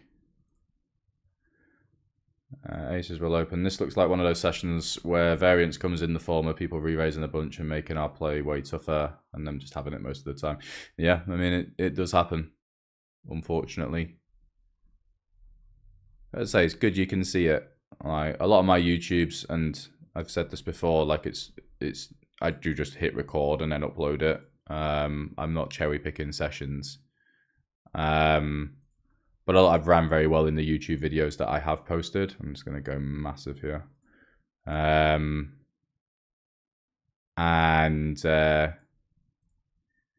Yeah, it's good when you get to see the losing sessions, to be honest, because this is what it's actually like. That's not a great turn. I'm going to size down. I actually might check at this point. It's going to check the sixes always here. On the ace, ace is a very bad turn. So yeah, it's good that you get to see the bad sessions. I find it challenging to stick with my strat during sessions like these. My ego comes into play and I feel people wake up specifically to target me and make me fold. We say as we get this, and I'm just going to laugh and fold and move on with my day. Yeah, mate, it's tough, right? Like, as I say, I play for a living. I've played for a living for 4 years. It is tough when it's like this. You just have to smile and just understand it's part of it, and you move on. You know, I'm not gonna lie. Like, even now, I'm at definitely an above zero level of frustration, right? 100%, but it is what it is. It happens to everyone. Just remember 90% of people are nits and fold. In some spots, yeah, definitely. We can see her in the reflection. Who's that poor girl you're holding hostage? Bless her. She's gone now.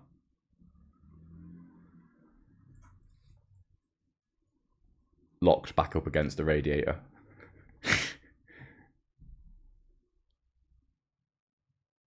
The painting behind you. Which one? Well, yeah, is this a painting? Yeah, that's a painting of the Open, the golf. And that is an old map of London. I love maps. It's kind of like my thing. I've got quite a few of them dotted around. Sets are good. Carol, please poker track us at the end. They are helpful. I will do my very best as I once again river the worst river in the deck. So much so that I'm questioning whether I've even got a value bet. I mean, I definitely do have a value bet, but it's really fucking gross. But just this sort of medium size here, just to put like ace 9 offsuit into the blender, I think.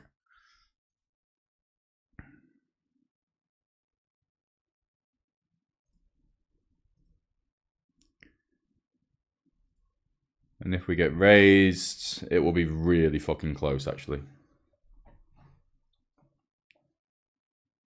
The longer he takes, the better I feel about it. Ace 9 off, ace jack off, ace queen off. Okay. Would have been really close if he jammed, but I wouldn't have automatically folded or called there.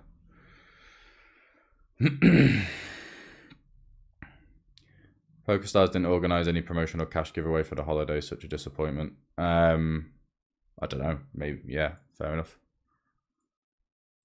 I remember the days when they used to run amazing promotions in December. Yeah, well then, they used to be the biggest site.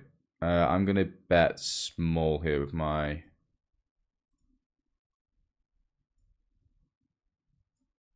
I want to do a king 7. King 7 can definitely bet. Going to bet small with a queen 10. Yeah, I remember the supernova days, those were good days. We got rake back and didn't pay obscene amounts of rake.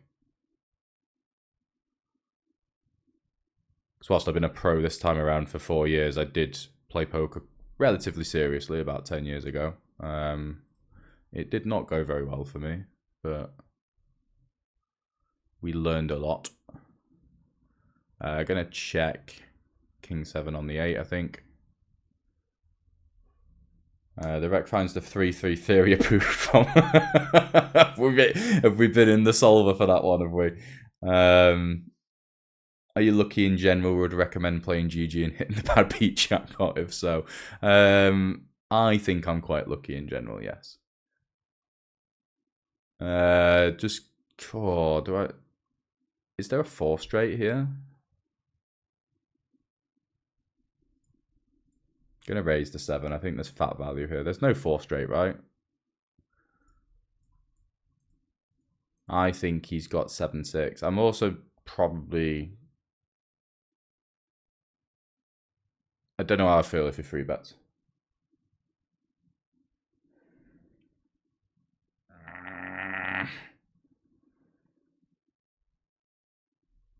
He has so many bluffs. So many bluffs. But he is so not the type.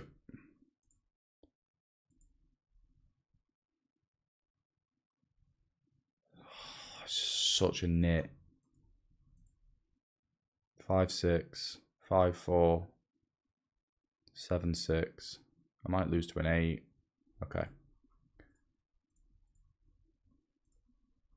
I would honestly call that versus the vast majority of people, I'm not going to lie. But I think versus someone who has a 62 won money at Showdown over a not insignificant sample, I think we probably need to fold, even though it's from Finland.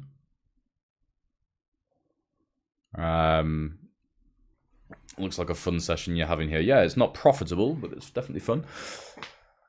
I just get in. I mean, honestly, it's just I'm in the blender in every fucking spot. But as I say, it's a good one to stream, isn't it? But yeah, no, I would say my outlook on life, like I'm very lucky in general. Not that I'm going to go play on GG and try and hit a bad beat jackpot, but no, I'm very fortunate.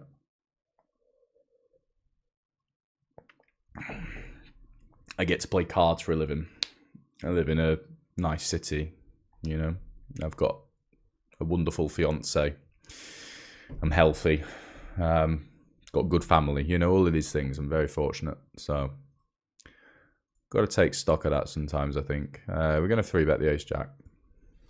So, yeah, it doesn't matter if a recreational raises pocket 3s on the flop and then drills the 2-outer on the turn. Got to let him have it every once in a while. All right, top pair, top kicker, top. Jamie Gold, top.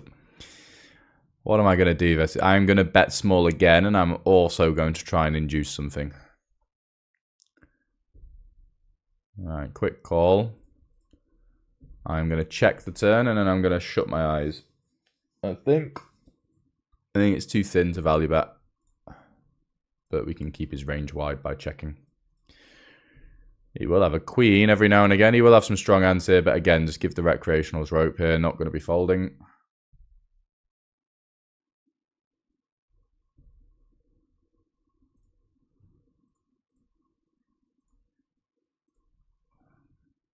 Not fully in love with the river, I'm not going to lie, but hey, there you go. We get one.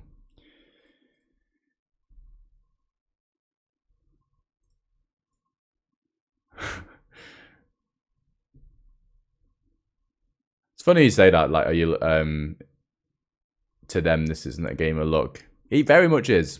You know, you do have to, like, I think being a pro poker player, you do have to really come to terms with the luck side of it. Like, you really, really do. You know, we can talk about in the long run all we want, right? But it's very difficult for humans to imagine the long run. We do a very bad job of it. Like, think about, you know, when people talk about space, right? And I think I might have said this once before, but, you know, I read it somewhere where it's like, and I'm going to paraphrase this and fuck it up probably, but 1 grain of sand, in terms of the universe and things like that and what we might know and what potentially is out there, 1 grain of sand is equivalent to 1 billion planets or something, right? And you kind of figure out how, basically ask yourself, try and imagine that number. And you can't really, because you think about how many grains of sand there are, like just on your local beach, let alone on the whole planet. And then for every 1 grain, there's like 1 billion planets. That's just an insane sort of thing. Think about how that makes your head explode, right? And as I say, we as humans kind of really struggle with these sorts of like big, numbers and things in a lot of ways. And like variance can be very, very similar. I'm going to try and bluff these guys off. I'm going to bluff them off a low pair, I think. I mean, I need to win 8% of the time here, so yeah, you win. So, what am I trying to say? In terms of variance, like, it's very difficult to get your head around it because we don't do a very good job of thinking in the long term. We think, our emotions and stuff are very much short term. So it can be very difficult to handle it. And honestly, the better you are at handling the variance and the swings and all that sort of stuff, the more likely you are to be successful at this game, I think. Yes, you need to be technically good, of course you do, but there's so much to be said for executing, not letting your emotions get the better of you. Showing up each day, all of these things. There's so much to it that, is more than just, should I check raise or check fold this hand? What's my strategy on this board, etc.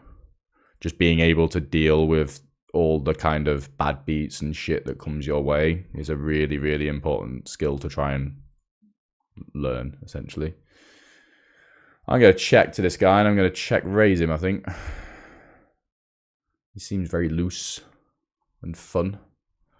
What did he have before, actually? That's a good point with the ace-jack. 8-9. Yep. I'm going to raise you small and we're going to get into it here, buddy.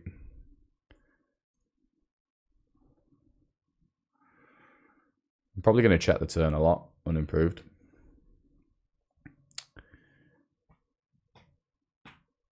It was a joke, what the fact his girl is being kept hostage.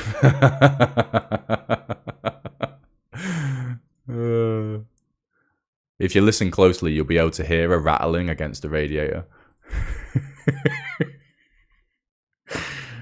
The microphone might be picking that up, we don't know. I'm going to 3-bet this. It's a very strong hand versus a recreational.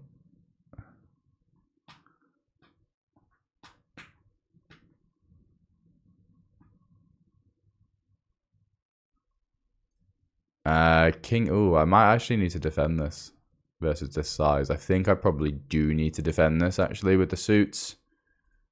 So defend it I shall. Going to see bet my 8 and play it like it's a really strong hand.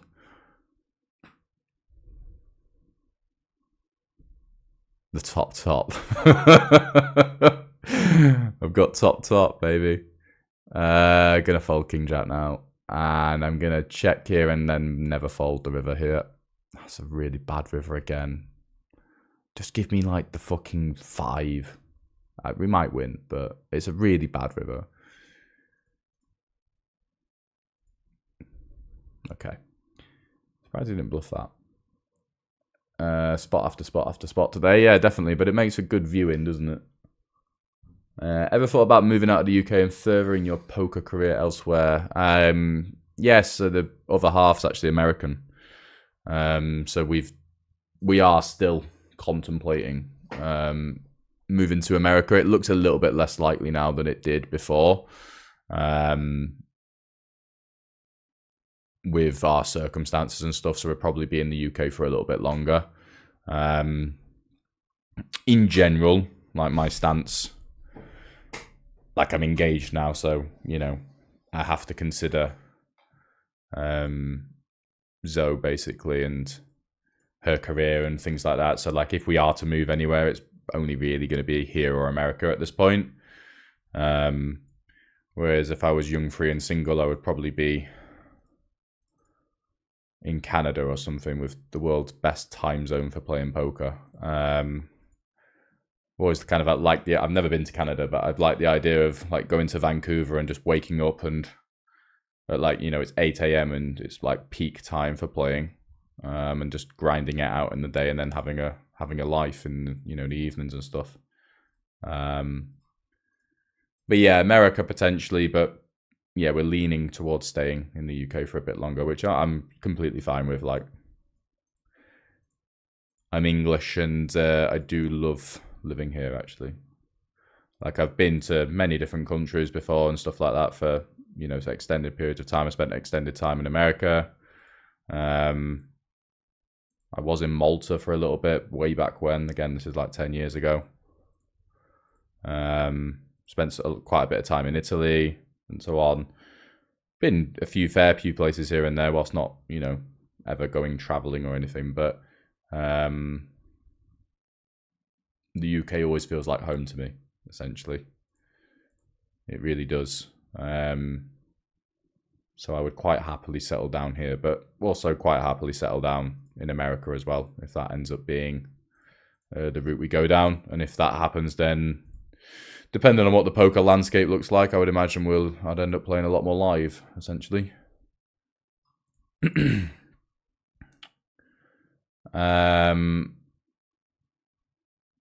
Who's a better footballer, you or Gazzy? Come down to Archbishop's Park on a random Thursday afternoon and come see for yourself. But me. Nah. Gaz is he's a good footballer. He's a very good footballer, to be fair. He's one of those. He's plays in midfield, lots of energy, right? He's like he'll lead the press. He'll go win the ball back, and he's got a good brain on him as well in terms of like finding a pass. But he will. Do I barrel this? Hang on. Yeah. He never shoots. Like there's so many times where he'll like fucking dribble it, but he'll never shoot, and it does my head in sometimes, and I have a go at him for it. Like, you should shoot more, and he's like, I can't shoot. And I'm like, you fucking can. But yeah, he's a decent player. He's definitely a decent player.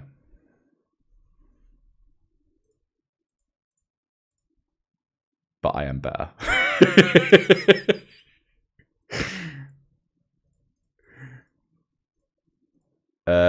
Jack 2, yeah, let's see, bet. It's one long session. Yeah, you're not wrong. What football team do you support? I'm a Chelsea fan. Very casual Chelsea fan, though, to be honest. I'm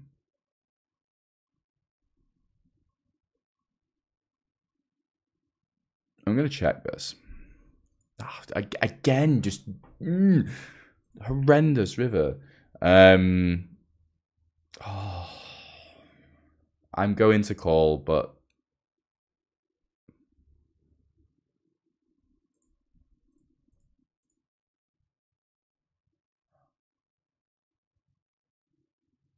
I'm not sure I am going to call. This is the one river I would would actually consider folding on. Any other river I'm calling, or obviously raising. And he just has so much ace high, and he might even bluff better. Yeah, I am folding. I swear I've just folded endlessly today, but I swear I've also had like the worst river in the deck on every board. But yeah, I'm a Chelsea fan, so basically my mum, born and raised in West London. My dad was is a lifelong Chelsea fan. So I had a Chelsea kit at like 4 years old, and was like proper fan. We never lived in London when I was growing up, so I didn't get to many games or anything, but I was a proper like dedicated fan way back when. And I think just as a grown up, I'll still follow Chelsea and stuff, but I'm not as into it as I once was. Just as well, like I don't like the way the game's gone a little bit. might be rose tinted specs. But yeah, not as into club football as I once was. Really not. I remember when Chelsea won the Champions League final in 2012. Like, I went absolutely berserk. Loved it. It was just such a good night. And then we won the Champions League in 2021, and I basically didn't care. That was kind of like where I'm at with it. I think I'll just size smaller. Seems all right. I don't love this, but I am going to barrel picking up equity. I think the way I'm going to do this is... Nah, the medium's fine, actually. But England, still that level of passion, 100%. You get me in like watching an England game anywhere, and I'll go ballistic. And that's the best. It's the best thing in the world. Anytime there's a World Cup or a Euros on, granted we don't win them, but it is just the fucking best. That's like the pinnacle of football for me, watching England play. I went and watched England at the Euro 2020, so it was 2021 semi-final at Wembley when we beat Denmark, and that was at Wembley. Was it, like, best day of my life. Incredible day. Just, yeah, the best. So yeah, I'll still follow Chelsea, but it's England is what will really get me going in terms of football and watching it these days. The fence player pool in the USA is a fish tank. Yeah, I mean, I've heard good things about it.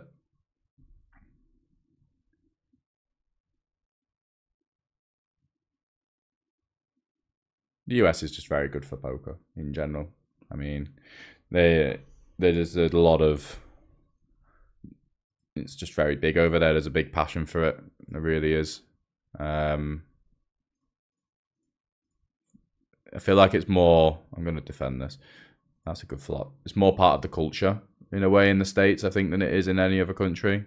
You know, it's obviously called Texas Hold'em and stuff like that. But yeah, I think America is fantastic. If they manage to get it sorted out where America could play in a worldwide pool again,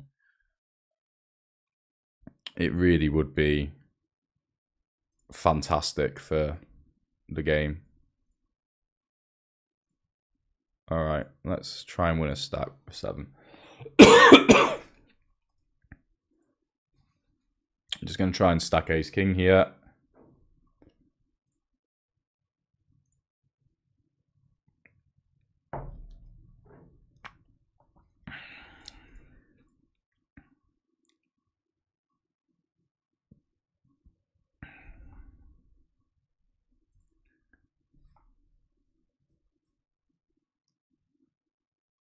If it's Hollywood in now, we're like it's fold or it's all in, I feel like. The longer it goes, the worse it is for my prospects of winning a stack, I think. But I'm going to throw something at him. See if we can induce something out of him that way. I'm going to call the ace 3 because he looks like a massive whopper, this guy, and we're super deep.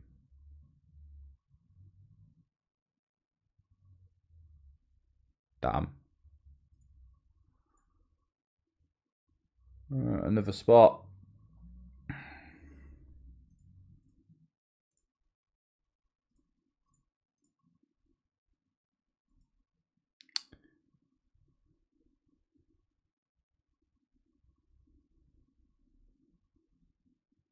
I really want to raise. I just don't think he's got anything. But if I raise and get re-raised, I really hate it. So,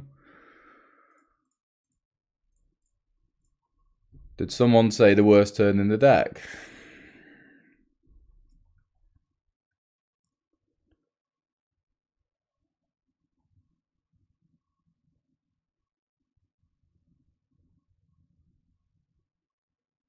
All right, I'm gonna bet small. I'm gonna bet a size that I've...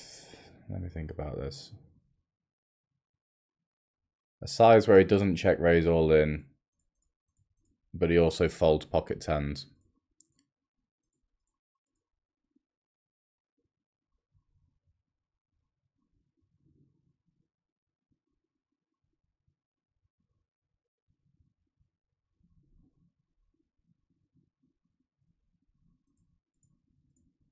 Nice. Gazzy B leading the press. I'm struggling to see it. I'll tell him you said that. No, mate, he does genuinely. It's I'm gonna call again here. He puts the fucking work in. Like, he really fucking does when he plays football. Like, he really puts the work in. I'm gonna jam for value here.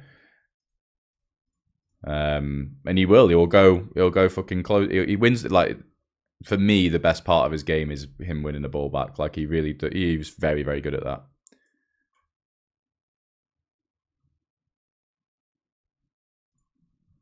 Hey, so an ambitious call, that one.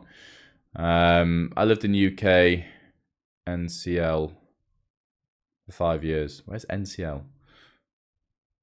And loved it, but would personally try and pursue online poker in cheaper parts of the world. Yeah, I mean, that makes sense. You can just go to Asia and live like a king, can't you? But it's never really been me. I mean, it won't be at this point, but unless something drastic happens.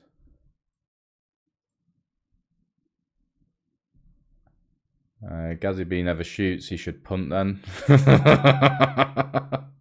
I don't think he has any trouble doing that.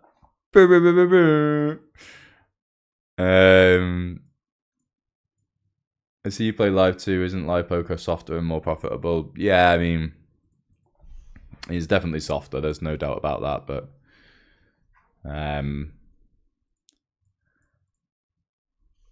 probably, I don't know, do an experiment. How much I could earn playing live and how much I could earn playing online. The ceiling, I think, is higher playing online in a lot of ways. But probably for, you know, playing the stakes I'm playing, then there's no doubt that playing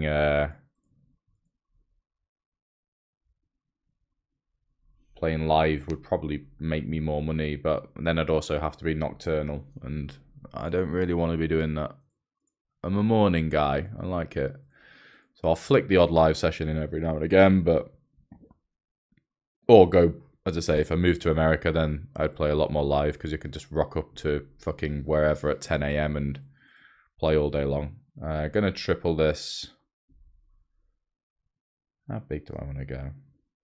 Probably just gonna go like, I don't know. What am I feeling here? Potting it. I'm gonna pot it. I'm gonna go pot.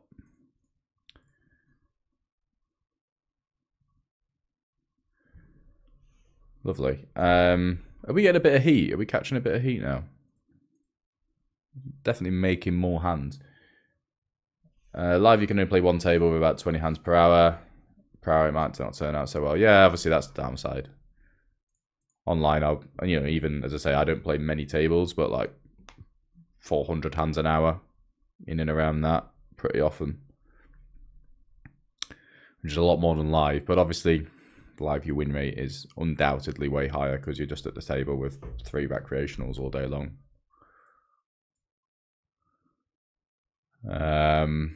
And yeah, that's exactly it. As AGM says, live poker is definitely better, but the lifestyle is awful, having to grind the night times, which, as I say, I completely agree. And yeah, you've literally just said what I said a minute ago. Actually, yeah, if you move to the US, then you can do it in the daytime, which would be fantastic. Imagine going through a 50k downswing while playing live. It takes forever. Yeah, I mean, also true, but then also, like, if your win rate is higher, I'm going to be sneaky and check raise. If your win rate is higher, you don't have as many downswings. But, oh, come on. Inject it. I'm going to go 33 big blinds, brother, and then I'm going to go all in. Just for once, 3 of clubs, please. Just give me the 3 of clubs.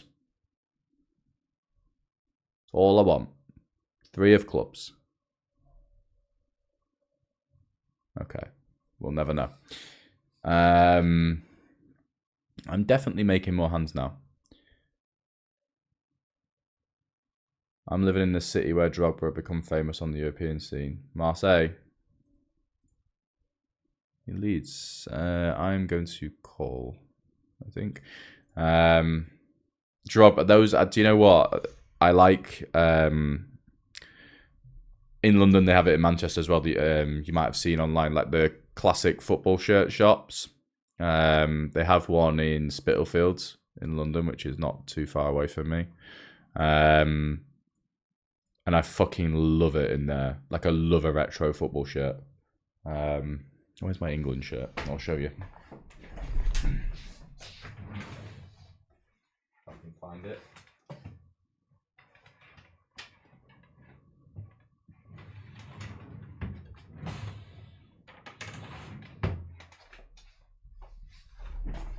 I'll play these hands. I can't find it.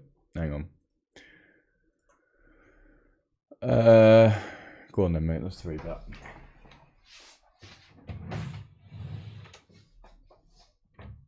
There it is. This is a 1993 England away strip. And it's fucking class. Look at that. Unbelievable. Fantastic. So I've got like I've got an old Roma shirt with Batistuta on the back. I've got an old Lazio shirt with Crespo on the back. I've got a couple of Fiorentina shirts. I live for this. Again, collecting things like this makes me so happy. So on my list is one of those old Marseille shirts with a collar, like the ones Drogba had, like 03. Unbelievable. It's on my list. If I could get one with Drogba on the back, I'd buy that and put it in a frame. So link me up. Link me up, definitely. But yeah. Never been to Marseille. I was in Paris last weekend, which is Paris. Paris, I like the city itself, like the architecture. It's all very old, and I love it. It's kind of like central London in like a lot of ways. Very old, lots of history, and I really like that side of it. But I think French food's really overrated. I really do. I think it's, give me Italian any day of the week. I think French food is really overrated for how everyone seems to go on about it. Maybe I've just eaten in bad restaurants, who knows? But I've asked a few people for recommendations in the couple of times I've been to France, and I've never been in a French restaurant and thought that was a really good meal. Other than the bread, the bread, fantastic. I've not had a good steak yet, put it that way. Gonna check raise to 6-4, I think, very often. I'm gonna flat ace queen because of this guy up here. I wonder why Cole Palmer isn't a consistent starter in the national team. He might be now, to be fair. New manager with Mr. Thomas Tuchel, and he's the best player in the league this season, isn't he? Probably need to check this annoyingly often with 6-4. So I'd imagine he's like, and Foden's well out of form, as are all of Man City. So I think he's well ahead of him in the rankings at the minute. Saka's just got injured. I think with England, it's an interesting one, like where you play him, because do you play Bellingham in the 10? Do you put Cole Palmer in it? Because Palmer plays sort of like just off the right for Chelsea a lot. That's where he drifts to. Just going to fold here. And yeah, I'll take a free one. Thank you. There you go. Look, I think we're catching some heat. Just going to better size that gets the max from a jack. Is it a jack a lot? Yeah, pot's good. I think that's about the max I can get from a jack. Not a lot of Jack X. It might even be just random, whatever. But maybe some Ace X. Oh, Newcastle. Fair enough. Do you know, I've never been to Newcastle, ever. In my life. It's kind of crazy, right? Seeing as I'm from the UK, but I've never been up there. Not even for a day. King 10's a bit weak to squeeze, I think. But yeah, Cole Palmer should be starting every game for England now. And I think he probably will. But as I say, this is the thing with England. You've got Saka, who's extremely good. You've got Bellingham, who's extremely good. Palmer, Foden, all of these people, and it's hard to fit them all in. I'm of the opinion you shouldn't. You should just drop a few of them. I think just fold here. I actually think I can go like just a B40 really wide here, actually. I think it's going to be quite nice. But yeah, it's a good time to be an England football supporter, to be honest. Definitely the best I've known it the last few years. So we get raised here. I mean, he does have like natural bluff raises. Don't think he should play a lot of raise on this sort of turn. But I think shrugging and folding 10-9 here is fine. Like, we don't need to defend that. It's a little bit of an ambitious turn probe there, to be fair, but I think we can get away with it. The shirt of Gascoigne. That one's not got anyone on the back of it. Yeah, what was it? 91 to 93. So Gascoigne would very much have worn that. But I think it's the third strip. I think we had white, red, and that was the third strip. So I don't even know how much it got worn. Let's ISO the 8-2. Any chance we could see the graph at the end of this session? Yeah, of course. I think I'll wrap it up at about 10 o'clock. So what, 35 minutes? And yeah, I'll show you the graph. I'll show you how today has gone so far, which you can see. Oh, you won't be able to see it yet, but yeah, down many from my first session of the day. I was playing on a full ring table at 500 NL. And there was a gigantic whale who I think stacked me like 4 times. It was crazy. Absolutely crazy. You stole Drogba from us. He wasn't at Marseille for very long, was he? It was only like a season or 2, right? Because if he played for someone else in France first, didn't he? Was it Rennes or someone? I might be wrong with that, but I'm sure he wasn't at Marseille for very long. And then yeah, Mourinho got hold of him. I always remember with Drogba, like it's funny. Like I was saying to a few people about Nicholas Jackson, like the current Chelsea striker, in his first season. And I know it's going to sound like this is me claiming this after the fact now that he's actually playing very well, but I did think last season, like, it reminded me of Drogba's first season. Because if you think back, I know this is 20 years ago, but Drogba was labelled a flop after his first Chelsea season. He wasn't banging him in or anything like that, and he was widely regarded as a flop. You know, we paid like 25 million or whatever it was for him. And in the papers, he was getting so much shit because he wasn't quite doing it in the first season. And then obviously he came good. And I kind of like watching Nicholas Jackson last year was very similar, where I was like, there is a player in there. It's just like he just needs to learn how to fucking score. I'm going to call here. Yeah, he just needs to learn how to hit the back of the net. And now he's got a bit of confidence going because he was getting lots of chances. And now he's looking like a pretty fucking good player.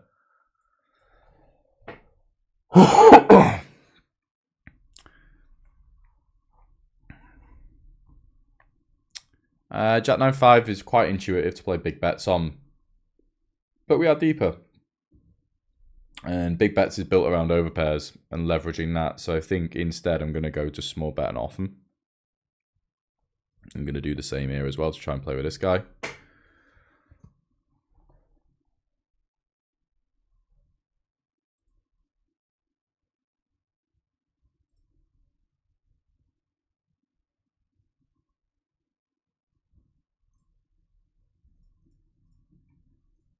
Call king. It's not ideal really, is it? And we'll go over check.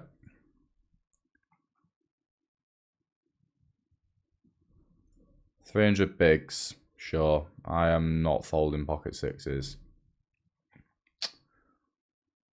I want a 6. I don't I have had a set today, haven't I? But I want a 6. That's turn them upside down. Gonna put no money in here and hope everyone else has a jack or a 9 with the queens. Quick check from buddy. Could stab, could check. Both are good. I have no real preference here, so I'm just going to do a bit of both. 50. I'm going to go aggressive on 50. I literally was thinking 50-50. So I'll let my bias dictate that one and just go for the stab. Just one of those hands that can just go pretty well in both lines. Like, you know, versus the check, we can stab and apply pressure to ace king, ace queen, high cards and stuff. But it's not like it's the world's best hand. So it definitely wants to go in the check as well. It's got equal amounts of EV, I would say.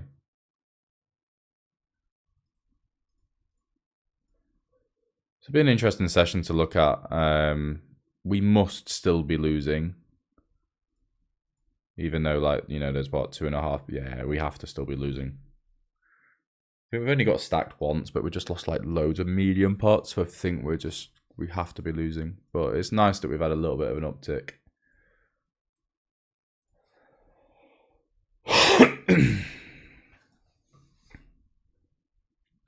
Three bet the ace 8, go for very linear versus the recreational.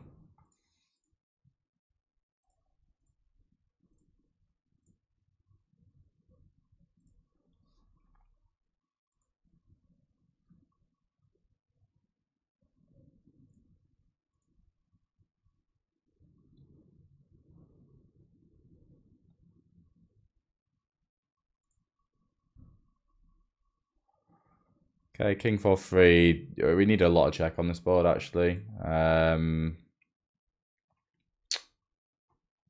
Jack 10's not great in either line. I think, again, just put it into both here pretty comfortably.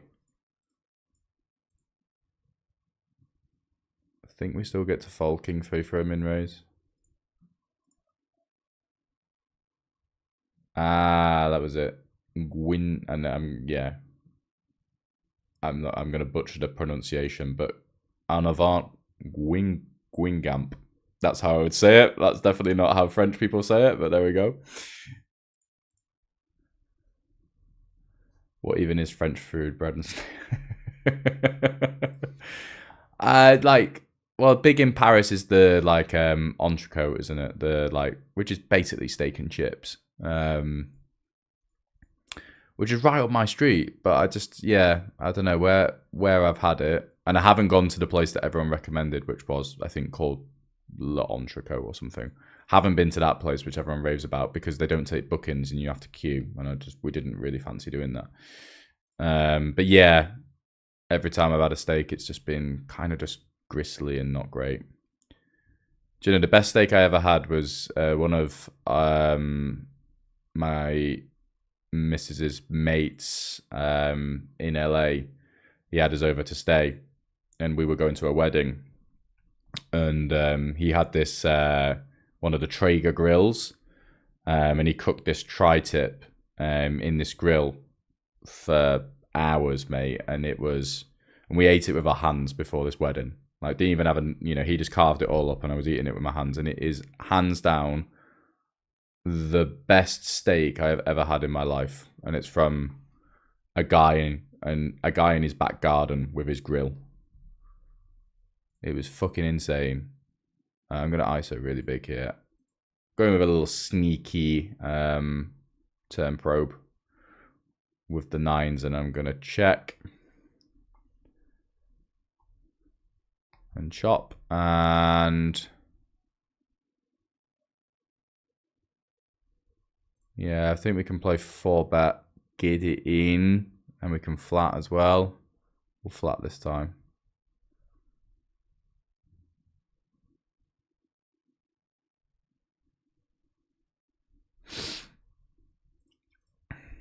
Quick check.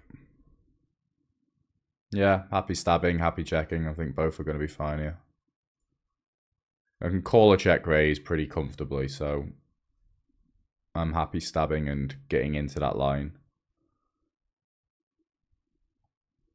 I think he also has to defend like ace queen and king queen and stuff like that as well. Ideally, I'm going to turn a king, but we'll see. This is really strong, but I think we can just about justify calling here.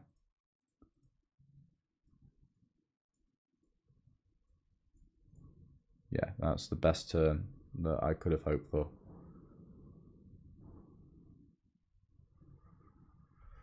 Alright, how to proceed. I mean, his range is fucking kings, queens, one combo of aces. How do we get the max versus that? Honestly, I think just bet, because I think he's just blocking the river, and then, yeah, I think just go aggro here. This size just fucks pocket queens so hard as well. And he's in a weird spot. I don't think he's going to fold very often. He could also have ace-x as a bluff as well. You should not basically ever have a flush. So we just go for stacks and hope it's not aces, really.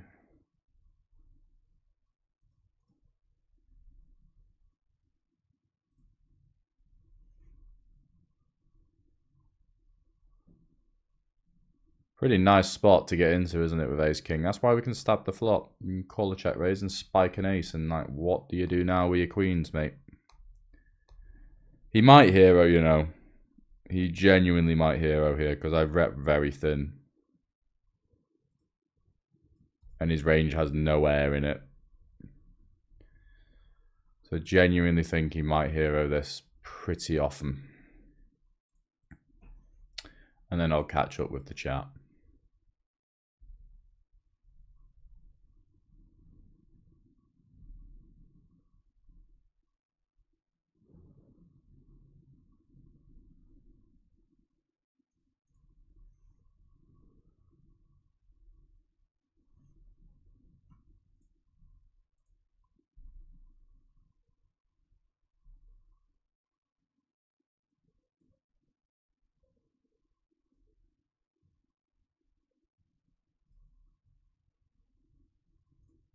Alright, he folds.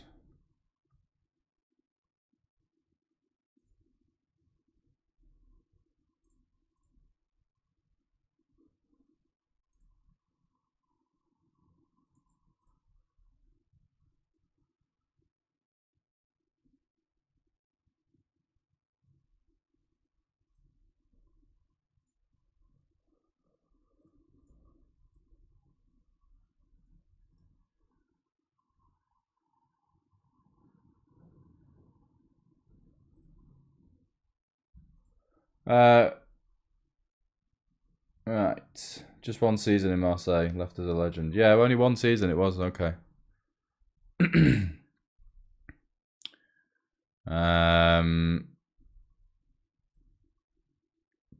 Low frequency of barrel, I think. Jack 9 can make sense here. Every now and again, but mainly have to check. Not going to fold to that. I feel like Palmer could do well in any position. His football IQ is insane. Reminds me of Messi in a lot of ways. Yeah, he was just an unexpectedly good player. I think we just check a 9 here in these formations. Well, like I remember when Chelsea signed him, I was kind of like, yeah, you know, just yet another player we've signed, but he's obviously the one that ended up going really well. I'm going to open, yeah, wide here. But he is extremely good. I went to watch Spurs versus Chelsea the other week, and he was very good. It was like his first time I watched him live, and it was very good watching him live. Romeo Lavia was actually very good.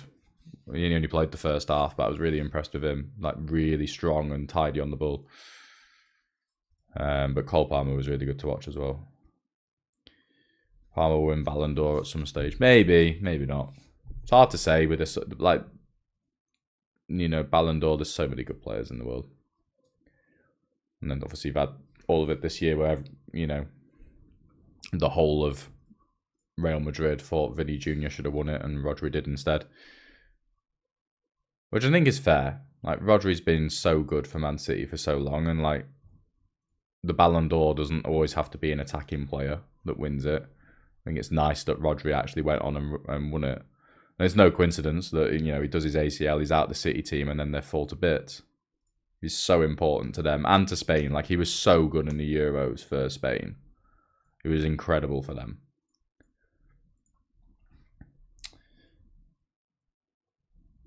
Manu, us Frenchies are in the house. Yeah, it does seem like that. It definitely seems like that.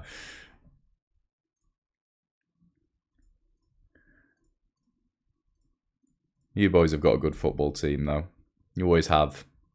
I loved the French team that won the back-to-back World Cup and Euros, like with Zidane and Henry, Trezeguet, Vieira, Desailly. Oh, that was Deschamps. That team was incredible.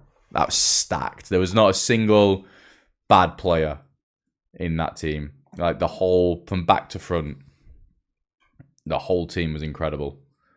Thuram, fucking hell, Laurent Blanc, Lizarazu, all of these guys, they were so good, mate. Such a stacked team. I loved watching them. I rewatched it not that long ago, actually. The Euro 2000 final, because that Italy team was just equally stacked as well. It was insane. That era of football for me is like the best. So good. Could free bet. Yeah, let's free bet the Queen 9, shall we? For the national team, they just lack a bit of chemistry. Yeah, this is it. I think maybe the new manager, Tuchel, will change that a bit. That's the hope anyway. Like, he did well with PSG, do you know what I mean? Where it was like he was trying to fit in a lot of like attacking players and get them into a shape that worked. And PSG were at their best under him. You know, they narrowly lost the Champions League final, didn't they? And when they had, what was it, Neymar, Cavani and Mbappe, wasn't it? Or something like that. But yeah, he made that work.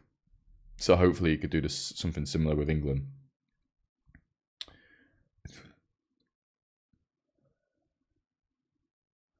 Chelsea seem like an exciting club to support at the minute. Yeah, well, it's you know, a lot of negatives over the past 2 years with Chelsea, but a lot of the signings are now coming good, you know, which is the thing when you buy young players. They do take time, obviously. But Caicedo's looked a different player. Cucurella's been playing a lot better. Jackson, obviously, already mentioned, doing a lot better. Sancho's come in and done well. Enzo Fernandez has started, now he's got divorced, has started to play really well. So it's definitely, all the players are coming into the form. It's not a great turn. It's a bit fresh, oldie, honestly, defending versus half-pot there, but... what's your biggest downswing in terms of buy-ins? I think like 80, legit, this year, early this year. I think it was, 70 or 80, something like that. Wasn't great, but then I was battling it out at 500 zoom in reg-only games.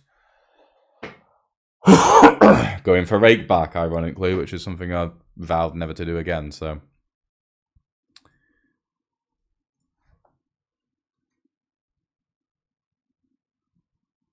It was a trap. I wanted to hear your pronunciation. Is that actually how you say it? Guingamp? I guess. There's always the train station I always love saying. Gare du Nord. Paris Gare du Nord. Very fun to say. Let me know if that was butchered as well. Thoughts on English breakfast? I love these questions. It's great. Good for a hangover. Very good for a hangover. Probably not something you should eat every day because not exactly the healthiest thing in the world. But yeah, like a good, you know, some sausages, bacon, all that sort of stuff, eggs and toast and black pudding and all that on a hangover, fantastic, as long as you can sleep it off afterwards. I don't like baked beans though. Would you bluff 8s and 9s on the ace-king suited hand? Yeah, that's what I was kind of visualizing. Let's... I'm actually going to do something silly here. And here. This is a good price, and this is a pretty enough hand. I just want this guy out of the pot. I just want to ISO him heads up, essentially. That doesn't happen. This guy plays so weird, though. And my hand is like 5 outs and a backdoor, so I don't think we're folding for a min just yet. Gonna call the 8-5 and spike a 5. That's not a good turn. That's also not a good turn, annoyingly.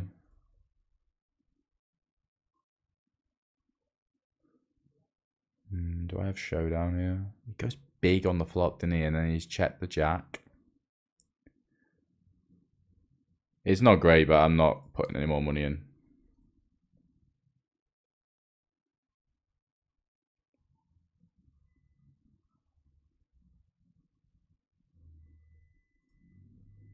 Likewise. I just think we can win a lot here. Yeah. I don't think we win a lot here, but I'm not going to try and bluff him here. It was very much just like call and try and go to showdown, but the turns kind of killed us, I think, but it is what it is.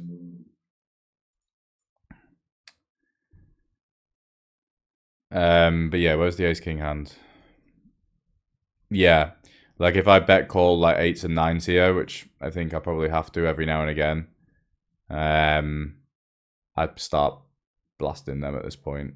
Maybe like a, you know, if I have a speculative like king queen that I bet call as well, that's going to start going. But 8s and 9s are actually much better bluffs really because of the blocker effects. Like I'm targeting queens and kings essentially.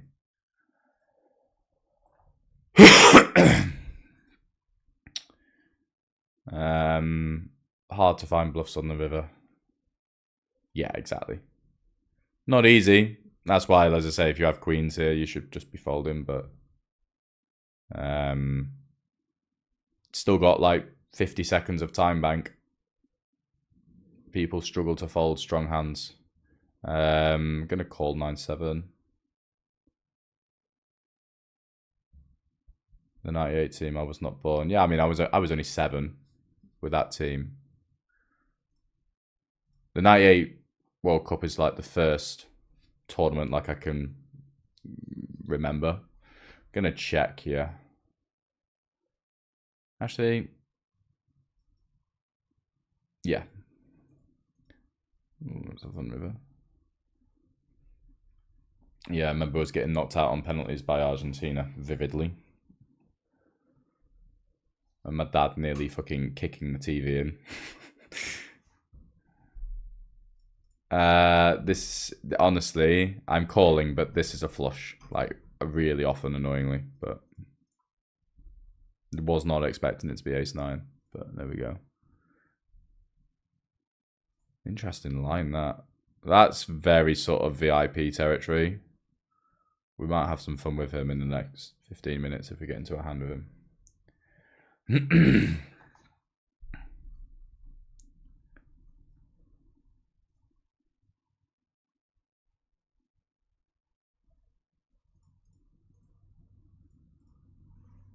The golden era of France. Yeah, definitely. It was a likable team as well.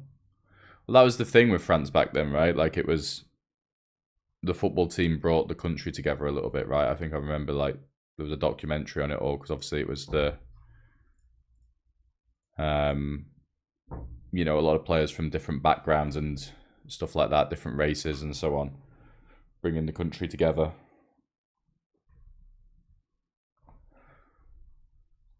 A lot of signings are now coming good. When you sign 200 players, hopefully you can find 11 to start. Exactly, yeah. There are many more who are just sitting on the bench, aren't there?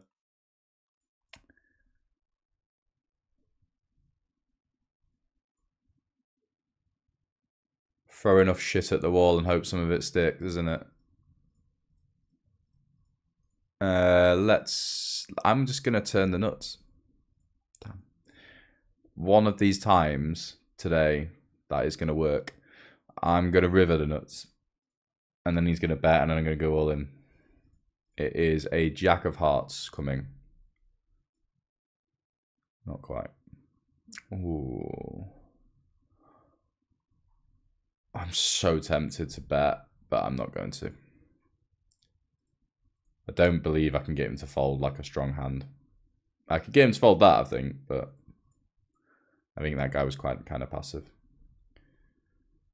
Do you follow boxing? Like loosely. I don't have like any kind of knowledge worth, you know, writing home about. Is that tonight, Fury and Usyk? I think it is, isn't it?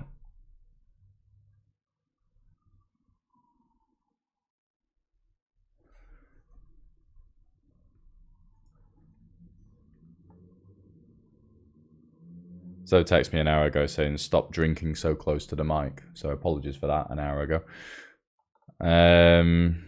Is it tonight, Fury Usyk? Oh, shut up. We'll open Queen Jack.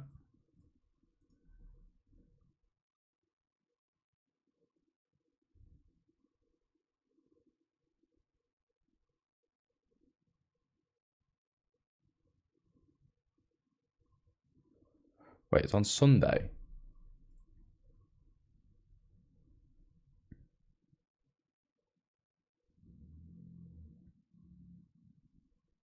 No, it's tonight, isn't it? You're not fighting on a Sunday night. Yeah. What's my prediction? I guess fold. My prediction. I know Fury's coming a lot heavier, isn't he? So I think that's the plan for him. And in the first fight, he seemed to have it kind of under control and then just... well, until he didn't, you know? This is obviously the extent of my boxing knowledge. I think Fury... gun to my head, I'd say Fury. But you write off Usyk, don't you? Everyone seems to. Everyone... like in how many fights he's come in as the underdog and then just boxed everyone to death, hasn't he? But Fury is really, really good, isn't he? Bit of a tosser, but really, really good. I'm going to bet a big blind and induce a raise from this guy. All right, we're just going to go for this.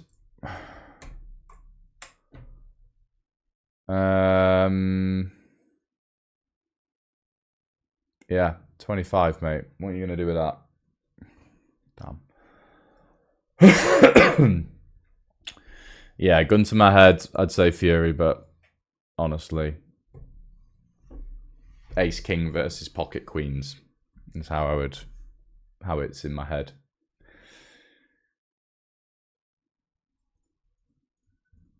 But as I say, I'm very limited with my boxing knowledge.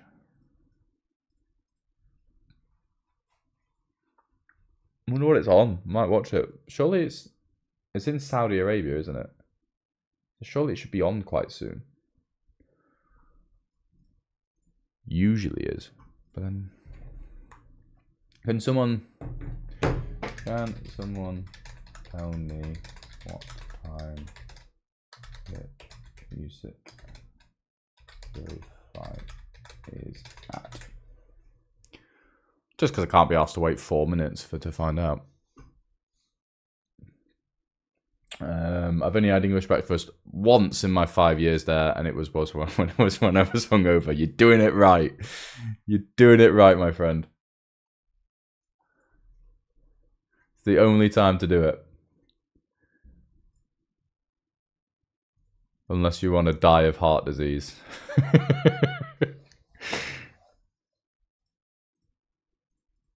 What time is it? I said 10 o'clock, didn't I? Right, so we'll do another 8 minutes and then I will wrap it up. But yeah, if someone in the chat tells me what time the use just because I can't be bothered Googling, essentially.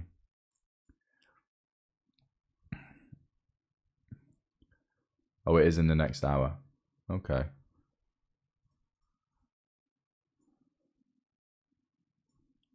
I might have a look at that.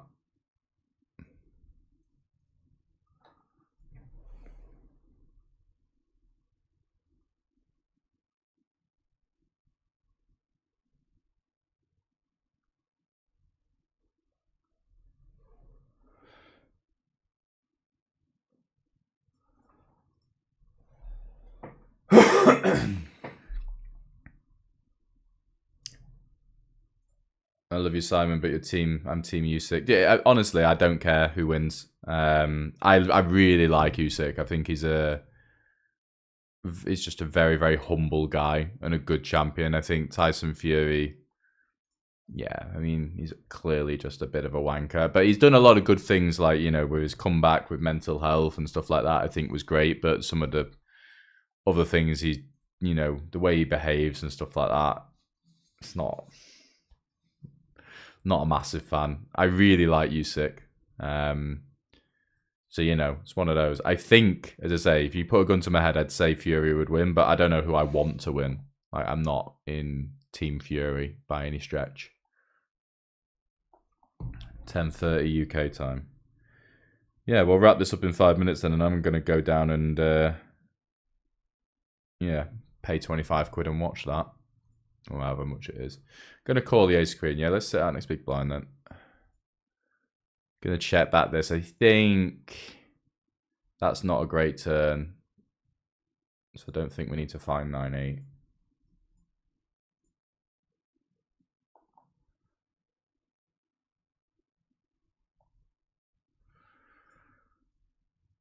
But I'll find it now. This guy's Brazilian, so he might overcall me here. But hey ho, in it goes. Good luck.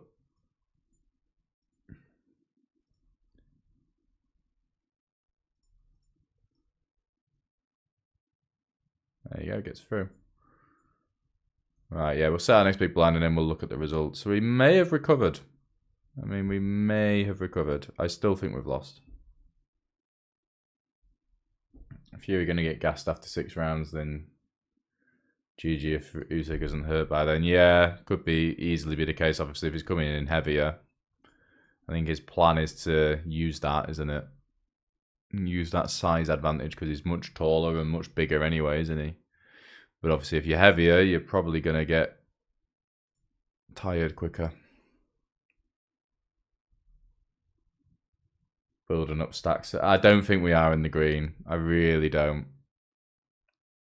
Mate, it's never going to be horrendous, but I still think we would have lost. This is the game I always play. I don't, like, I try my best not to check results when I'm playing. And generally, I do a pretty good job of that. Sometimes if I'm just tilted, then I will check. Like today, I lost a $2,000 pot versus a whale. And I did check results immediately after that. I could go either way with this. We could barrel this. We could check this. I'm pretty happy in either line. Could be fun. Yeah, I think just pot size raise. I don't think we're doing any all-ins. He blocks really quick. Like, really quick. He has bet the river really quick in a lot of spots. I think, honestly, I'm raise calling here. Okay. I mean, just stop snapping me off. What the fuck do you...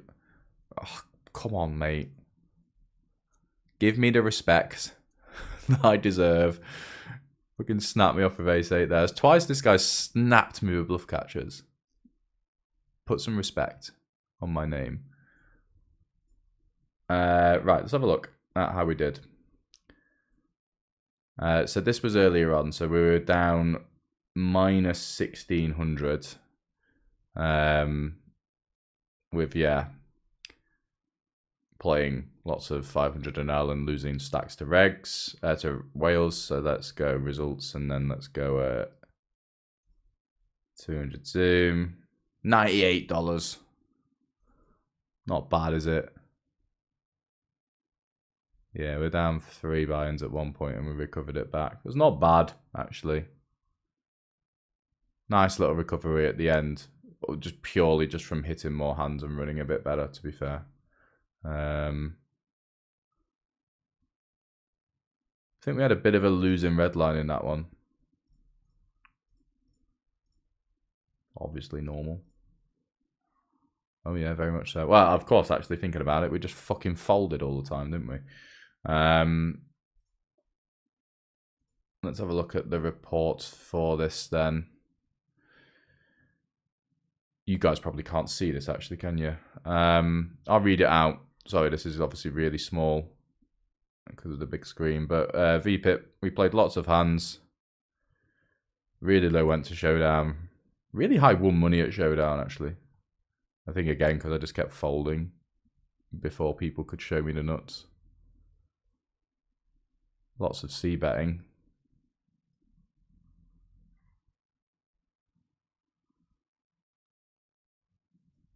$68, yeah, fair enough. Yeah, there you go. I mean, $98 isn't the worst thing in the world. I'll show you this $2,000 pot that I lost. We can finish on that. Which was pretty insane. Me just going for me just going for max value versus a whale, getting getting shown it. Look at this hand. Checks the turn. We overbet. We are king 9. River's the 5. He checks. He doesn't donk lead, and I was like, yeah, sure. I'm gonna get called by a jack. And obviously this is razor thin. It's beyond razor thin, but Buddy was extremely recreational. But unfortunately just got there and won $2,000. So nice hand to him. And therefore we have not won today. That's a good return for me, isn't it? Back to playing poker after 2 weeks off. And you can see all the biggest pots look lost to the same fucking guy. But there you go. Right, let's finish up with a chat. Describing my boxing prediction. Usyk has 9 outs against Fury. Yeah, there you go. Sven calls. Hello, mate. I recognise your name. You stream, don't you? Hello. Sorry you're tuning in at the end. It's the main event now. It's time. Okay, I'm going to go do that. Gilles, can you make a video on how to use the solver? How you use the solver to study a spot and no lock for population tendencies? I very much can. Yes. On the next YouTube video I do, the play and explains always do very well on YouTube, and just in terms of like people watching and stuff. So what I will probably do for you is like a little 15 minutes at the start for that. So yeah, but I can definitely do that for you. Right, GG's guys. Thank you very much for tuning in. Really enjoyed that one. Lots of fun questions and stuff like that. Let's go.